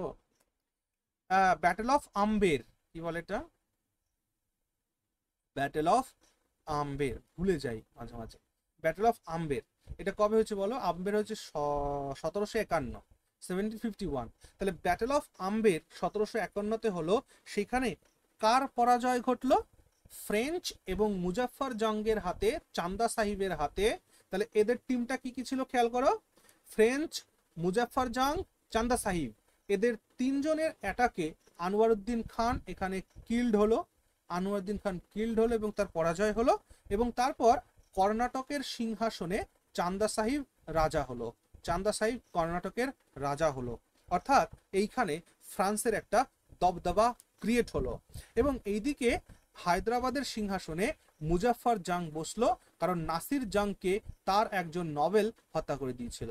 তাহলে নাসির জংকে তার একজন নভেল হত্যা করে দিয়েছিল। তাহলে নাসির জং এদিকে চলে গেল। অর্থাৎ বুঝতে পারছো যে এই পরিস্থিতিতে ব্যাটেল অফ আম্বারের মাধ্যমে, অর্থাৎ সেকেন্ড ব্যাটেল, এইটা যেটা আমরা আলোচনা করছি, এটা কোনটার আলোচনা করছি? সেকেন্ড কর্ণাটিক ওয়ারের আলোচনাটাই করছি না? এটা সেকেন্ড কর্ণাটিক ওয়ার আলোচনা করছি। তাহলে সেকেন্ড কর্ণাটিক ওয়ারে বলো দেখি জয় কাদের হলো? ফ্রেঞ্চদের জয় হলো। পরাজয় কাদের হলো? ইংলিশ বা ব্রিটিশদের পরাজয় ঘটলো। আমরা কি এটা বুঝতে পারছি গল্পটা শুনে? কারণ দুই জায়গাতেই, কর্ণাটক এবং হায়দ্রাবাদ, দুই জায়গাতেই ফ্রেঞ্চের যে কর্ণাটকের চান্দা সাহিব আর হায়দ্রাবাদে মুজাফফর জং ফ্রেঞ্চের সহযোগিতা নিয়ে রাজা হলো। ফ্রেঞ্চের যুদ্ধ জয় হলো এখানে। কিন্তু ইংরেজদের পক্ষে, ইংরেজ যাদের পক্ষে ছিল নাসির জং আর আনোয়ারউদ্দিন খান, দুজনেরই পরাজয় ঘটলো। এটা হচ্ছে সেকেন্ড কর্ণাটিক ওয়ারের কথা আলোচনা হলো এখানে। ওকে, বুঝতে পারলে? চলো এরপর কি ওই জায়গাটা আমরা আবার যাই, তাহলে আলোচনাটা করতে সুবিধা হবে। হ্যাঁ, তাহলে এখানে দেখো সেকেন্ড কর্ণাটিক ওয়ার, যেটাকে আমরা বলছি আম্বেরে হয়েছিল 1749 থেকে 1754 পর্যন্ত। এইখানে আলী চান্দা সাহিব, আনোয়ারউদ্দিন, মুজাফফর জং আর নাসির জং, এই চারজনের যুদ্ধ হয়েছিল। আমি তো গল্প বললাম। এখানে ব্যাটেল অফ আম্বের হয়েছিল এবং আরকট দখল করে নিয়েছিল। ঠিক আছে, কর্ণাটকের আরকট দখল করে নিয়েছিল, সিজ করে নিয়েছিল। এবং এই জায়গায় একটা ট্রিটি হয় এই যুদ্ধের অবসান করার জন্য, যেটাকে বলা হচ্ছে treaty of Pondicherry. Treaty of Pondicherry এখানে সাইন হয় সেকেন্ড ব্যাটেল অফ পানিপথে, সরি, সেকেন্ড কর্ণাটিক ওয়ারে আমরা দেখছি ট্রিটি অফ পন্ডিচেরি সাইন্ড হয়। এখানে সাকসেশন ডিসপিউটস ছিল কর্ণাটক আর হায়দ্রাবাদের মধ্যে। এখানে ট্রিপার্টাইট একটা আন্ডারস্ট্যান্ডিং হয়। এই জায়গায় দাঁড়িয়ে ফ্রান্সের ক্ষেত্রে বিরাট বড় একটা ভুল হয় এই জায়গাটায়। কি ভুল হয় আমি এটাকে দেখো ব্র্যাকেট করে দিয়েছি, ডুপ্লিক্স ওয়াজ রিকল্ড। অর্থাৎ কি এমন হলো যে ডুপ্লিক্সের মতন এত দক্ষ একজন ফ্রেঞ্চ কমান্ডার, তাকে ফ্রান্স কিন্তু উইথড্র করে নিল, ভারত থেকে তাকে নিয়ে চলে গেল, রিকল করে দিল। আর এই ঘটনাই কিন্তু ইংরেজ মানে রিকল করলো, এই ঘটনাটা কিন্তু ফ্রান্সের ভারতে পতনের জন্য দায়ী হবে এই ঘটনাটার জন্য। বুঝতে পারছো? তো যাই হোক, সেকেন্ড কর্ণাটিক ওয়ারে কিন্তু ইংরেজদের বিরাট বড় হার হলো। তাদের উপরে ফ্রেঞ্চদের কাছে হার হলো। তারপর থার্ড কর্ণাটিক ওয়ার হলো। এই থার্ড কর্ণাটিক ওয়ারে আমরা দেখব যে ফ্রান্সের পক্ষ থেকে ডুপ্লিক্স আর নেই। ডুপ্লিক্সের বদলে পাঠানো হলো কাকে না, কাউন্ট ডি লালিকে পাঠানো হলো। আর কাউন্ট ডি লালিকে আয়ার কুট এমন কুটে দিল যে ফ্রেঞ্চ আলটিমেটলি ভারতবর্ষ থেকে ভ্যানিশ হয়ে গেল। যে যুদ্ধটা হয়েছিল সেই যুদ্ধকে বলা হয় ব্যাটেল অফ বন্দিবাস। আর এই ব্যাটেল অফ বন্দিবাসের সন্ধি কোথায় হচ্ছে দেখো তো। ব্যাটেল অফ বন্দিবাসের যুদ্ধ হচ্ছে ভারতে, আর চুক্তি স্বাক্ষর হচ্ছে কোথায়? Treaty of Paris. প্যারিসে গিয়ে চুক্তি স্বাক্ষর হচ্ছে। এইখানে দেখতে পাচ্ছ যে 1757 থেকে 1763 পর্যন্ত 7 বছরের বন্দিবাসের যুদ্ধ হয়েছিল। 7 ইয়ার্স ওয়ার ইন ইউরোপ। হ্যাঁ, ওই যে আমরা একটু আগে আলোচনা করছিলাম 7 ইয়ার্স ওয়ারের কথা, মনে পড়ছে? একটু আগে দেখিয়েছিলাম, যেখান থেকে আমি এখানে চলে আসলাম। কোথায় আলোচনা করছিলাম? 7 years এর ওয়ারের কথা আলোচনা করছিলাম কোন জায়গায় যেন? যাই হোক, you can find it in your note. তো সেই 7 years এর যুদ্ধ চলছিল ইউরোপে। No further French no fortification could only functions trading centres. তাহলে এখন শুধুমাত্র ফ্রান্স ভারতবর্ষে ট্রেডিং সেন্টার্স হিসেবে রয়ে গেল, ব্যবসার কাজ ছাড়া কিছু না। এইখানে দেখো ব্রিটিশ ভিক্টরি হলো, ব্রিটিশের বিরাট ভিক্টরি হলো। এবং মনে রাখবে, ফ্রেঞ্চকে পরাজিত করাতে, ব্রিটিশদের আধিপত্য বিস্তারের ক্ষেত্রে আয়ারকুটের ভূমিকা কিন্তু বিরাট আছে স্যার। আয়ারকুটের ভূমিকা বিরাট, ব্রিটিশ জেনারেল ছিলেন তিনি, আয়ারকুট। ওকে, পুরো গল্প ক্লিয়ার হয়েছে। এইভাবে ফ্রেন্সের পতন ঘটলো। তাহলে ফ্রেন্সের পতনের মূলে আমরা আরো কিছু কথা বলতে পারি যে ফ্রেঞ্চদের পতন হচ্ছে, দেখো ফ্রেঞ্চ প্রথমে এদের প্রাইভেট অর্গানাইজেশন এসেছিল, প্রাইভেট একটি কোম্পানি এসেছিল, কিন্তু পরবর্তীকালে দেখা গেল যে ফ্রান্সের সরকার সেই প্রাইভেট কোম্পানিটাকে উইথড্র করে নিল। উইথড্র করে নিয়ে সরকারের একটা কোম্পানি, মানে রাজার একটা কোম্পানিকে পাঠানো হলো। যখনই রাজার কোম্পানি আসলো, সরকারি কোম্পানি যখন আসলো, তখন কিন্তু তারা বিভিন্ন জায়গায় বিভিন্নভাবে তাদের পতন শুরু হয়ে গেল। কারণ ইংরেজরা ইংরেজরা সব সময় নিজেদের ব্যবসাটাকে, নিজেদের প্রফিটটাকে প্রায়োরিটি দিত। বুঝতে পারছো? গভর্নমেন্টের কোনো, মানে গভর্নমেন্ট অ্যাকচুয়ালি ইস্ট ইন্ডিয়া কোম্পানিতে একটা 200 জন ব্যবসায়ীর একটা কোম্পানি, এটা তো গভর্নমেন্টের কোনো এন্টিটি নয়। জাস্ট গভর্নমেন্টের একটা ট্রেড লাইসেন্স বা গভর্নমেন্টের একটা পারমিশন নিয়ে ভারতে এসেছিল। যার কারণে ইংলিশ ইস্ট ইন্ডিয়া কোম্পানি বা ব্রিটিশ ইস্ট ইন্ডিয়া কোম্পানি সব সময় তারা তাদের প্রফিটটাকে দেখতো। কিন্তু ফ্রেঞ্চ যেহেতু তাদের গভর্নমেন্টের একটা ইনস্টিটিউশন, সেই কারণে যেমন এই যে যে দ্বিতীয় যে পরিস্থিতি তুমি খেয়াল করো, এই জায়গাতে যে ডুপ্লিক্স কত সুনিপুণতার সাথে ইংরেজদেরকে পরাজিত করেছিল সেকেন্ড কর্নাটিক ওয়ারে, তাহলে সেই ক্ষেত্রে কি ডুপ্লিক্সকে রিকল করা কি ঠিক হয়েছিল? হয়নি। তাহলে এই ক্ষেত্রে কিন্তু ফ্রান্স রিকল করেছিল ডুপ্লিক্সকে, আর যার কারণে তাকে আরেকজনকে পাঠানো ছিল, কাউন্ট ডি লালি, আর কাউন্ট ডি লালিকে আয়ারকুট প্রচন্ড পরিমাণে তাকে পরাজিত করেছিল। এবং আলটিমেটলি দেখা গেল যে ফ্রান্সদের যে প্রতিপত্তি কয়েকদিন আগেও ডুপ্লিক্স এমন জায়গায় নিয়ে এসেছিল যে একটা গুরুত্বপূর্ণ প্রভিন্সে তারা শাসন বা সরকার গঠন করার ক্ষমতা রাখছিল, তারা এখন শুধুমাত্র একটা ব্যবসায়িক প্রতিষ্ঠানে কনভার্ট হয়ে গেল। ওকে, যারা ইতিহাসটাকে অপশনাল পেপারের জন্য রেখেছো, এই বিষয়গুলোকে ইন্ট্রোডিউস করে যদি তোমাদের নোটটাকে তোমরা লেখো, তাহলে নোটটা আরো বেশি সমৃদ্ধ হবে। ওকে, চলো নেক্সট। তাহলে এইভাবে ফ্রেন্সের পতন হলো। আলটিমেটলি ব্রিটিশরা ভারতবর্ষে মানে তারা প্রভাব বিস্তার করে ফেললো। এখানে কিছু আলোচনা করা হচ্ছে যে অ্যাডভেন্ট অফ ইউরোপিয়ানসের ফলে ভারতবর্ষে কি ইম্প্যাক্ট পড়েছিল। ইম্প্যাক্টগুলোকে আমি নোট হিসাবে দিয়ে দেবো, পড়ে নেবে, এখানে আমার বলার বোঝানোর কিছু নেই। তবে পয়েন্টগুলো বলে দিই। যেমন ইকোনমিক ইম্প্যাক্ট, অবশ্যই ইকোনমিক ইম্প্যাক্ট তো পড়েছিলই। হ্যাঁ, ভারতবর্ষ সেই সময় অন্তরাষ্ট্রীয় মানে ইন্টারন্যাশনাল একটা ট্রেড সেন্টারে পরিণত হয়েছিল ভারতবর্ষ। পলিটিক্যাল ইম্প্যাক্টের কথা আর কি বলবো বলো, সারা ভারতবর্ষ জুড়ে বিদেশিদের, ইউরোপীয়দের কলোনি তৈরি হয়ে গিয়েছিল। আর যখনই কোনো কলোনি তৈরি হবে, তখনই সেখানকার সোশ্যাল আর কালচারাল ইম্প্যাক্টের উপরে তো প্রভাব পড়বে তো বটেই। আমরা দেখতে পাচ্ছি পর্তুগিজরা যখন ভারতে আসছে, পর্তুগিজরা এসে ভারতে এসে সতী প্রথাকে ব্যান করছে সবার প্রথমে।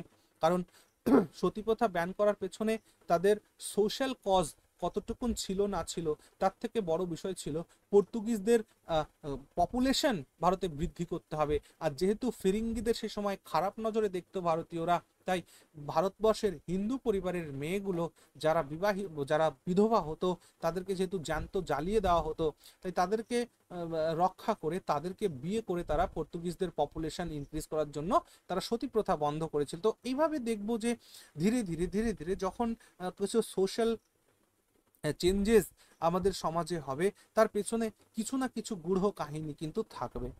যারা ইংরেজি সাহিত্যটাকে পড়েছো, তারা নিশ্চিত রূপে শেক্সপিয়ারের দ্য টেম্পেস্ট নাটকটাকে অবশ্যই পড়েছো।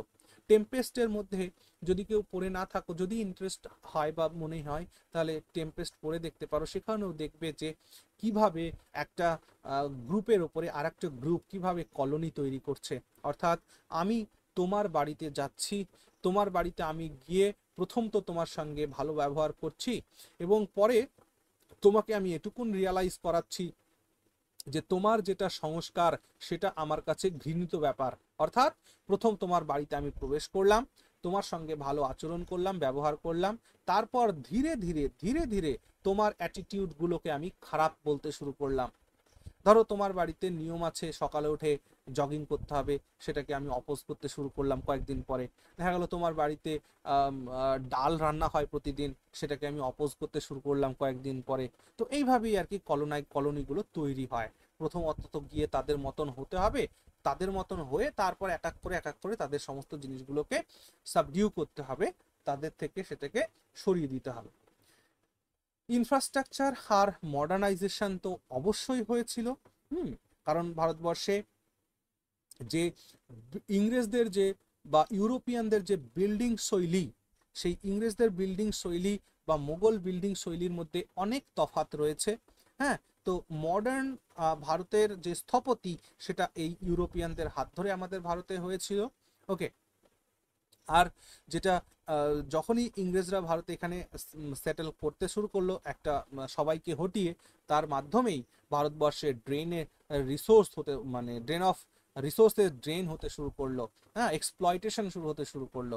ওকে, যেটা ওয়েলথ অফ ড্রেন নামে একটি বই লিখেছেন, কে বলো?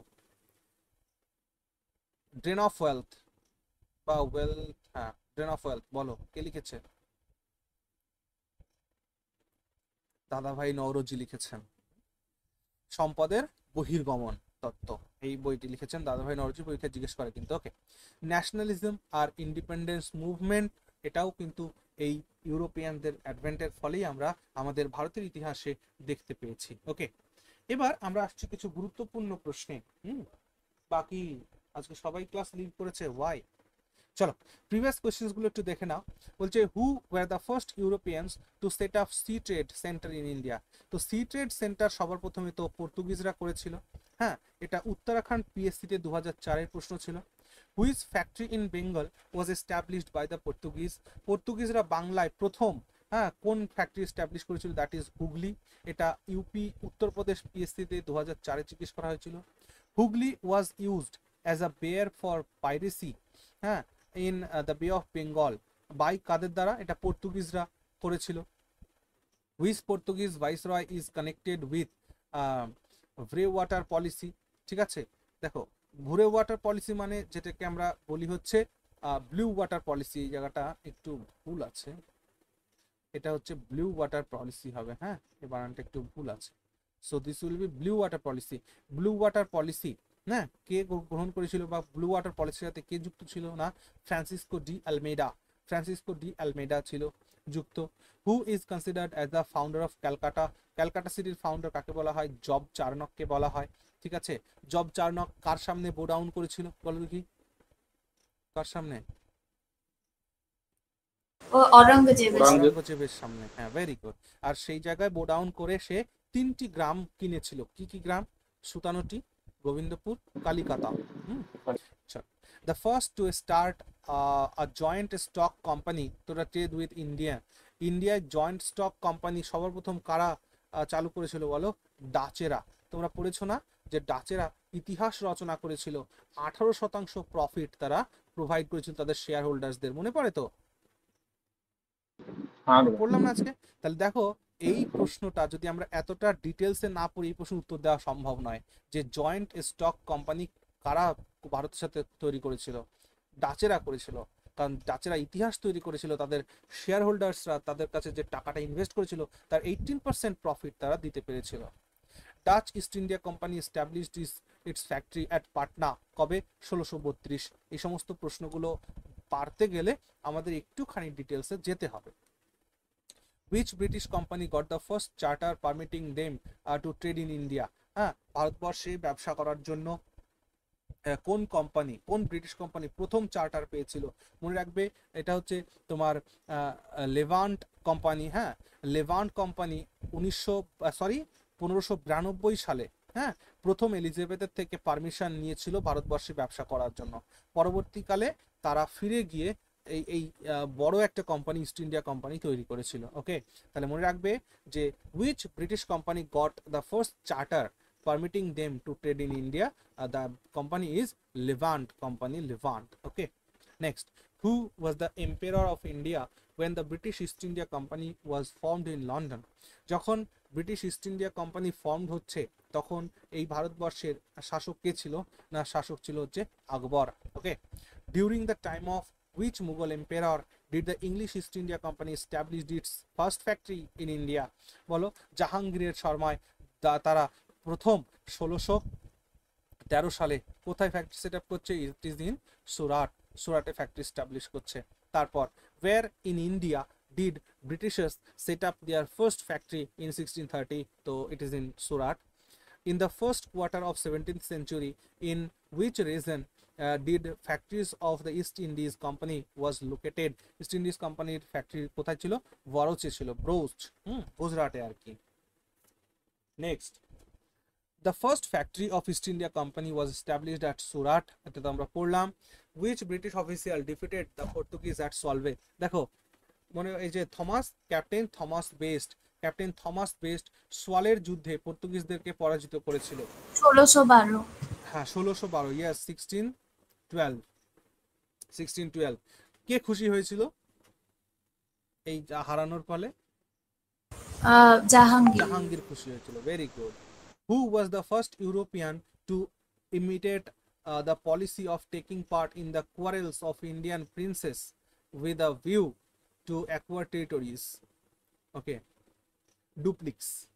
ঠিক আছে, এটা আইএএস এর কোশ্চেন ছিল 1996 সালে। ওকে, এটা ডুপ্লিক্স এর কার্যধারা।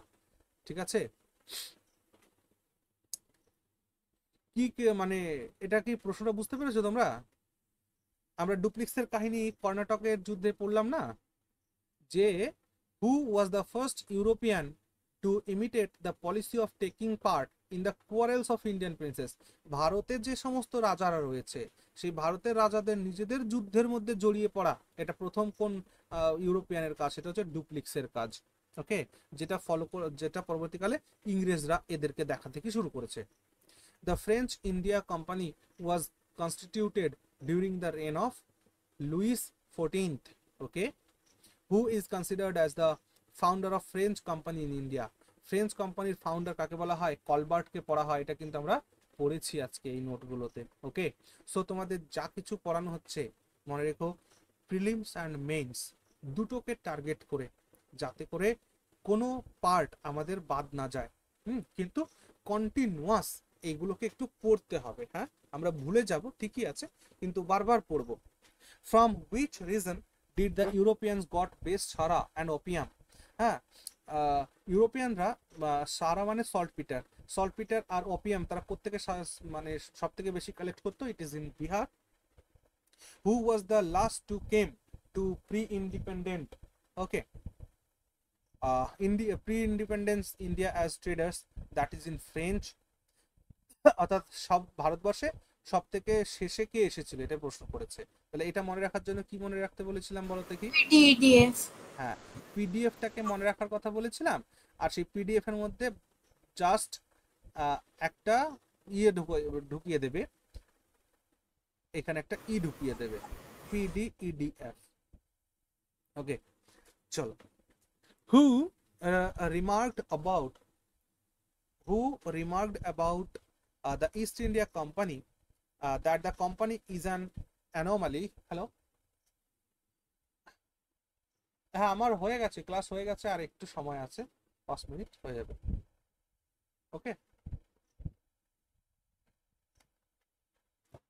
তাহলে কি? হু remarked about the East India Company that the company is an anomaly but it is a part of the system where everything is inconsistent, that is TB Macaulay. এই বিষয়টা আমরা কিন্তু আমাদের নোটে পড়িনি, এই কোশ্চেন থেকে এটা পড়ে নিলাম। which English governor of East India Company in India was expelled by Aurangzeb? Aurangzeb হচ্ছে তোমার স্যার জন চাইল্ড। ওই যে বলেছিলাম না যে অরঙ্গজেব এদেরকে ইংরেজদের সহ্য করতে পারতো না, তো এই ইস্ট ইন্ডিয়া কোম্পানির যে গভর্নর ছিল স্যার জন চাইল্ড, একে মানে এক্সপেল করে দিয়েছিল। পরবর্তীকালে জব চার্নক এসে তার হাতে পায়ে ধরে আবার পারমিশন নেয়। The famous war of Bandiwash of AD 1760 was fought by the British against whom? Against বন্দিওয়াশের যুদ্ধ কাদের সাথে হয়েছিল বলো? ফ্রেঞ্চদের সাথে। আশা করছি কর্ণাটকের 3টে যুদ্ধ তোমাদের ব্রেনে গেঁথে গেছে, ঠিক না বলো? সমস্ত কনফিউশন দূর হয়েছে তো কর্ণাটকের 3টি যুদ্ধ? হ্যাঁ, name the French general who was defeated in the battle of Wandiwash. বলো তো বন্দিবাসের যুদ্ধে কোন ফ্রেঞ্চ জেনারেলকে হারানো হয়েছিল? আয়ারকুট। হ্যাঁ আয়ারকুট তো ব্রিটিশ, সরি সরি, হ্যাঁ হ্যাঁ, আয়ারকুট তো ব্রিটিশ। আর তার কাউন্টে সাথে ডি কাউন্টি লালিকে হারানো হয়েছিল। ডি লালিকে হারানো হয়েছিল। ডি লালিকে কে হারিয়েছিল? আয়ারকুট হারিয়েছিল।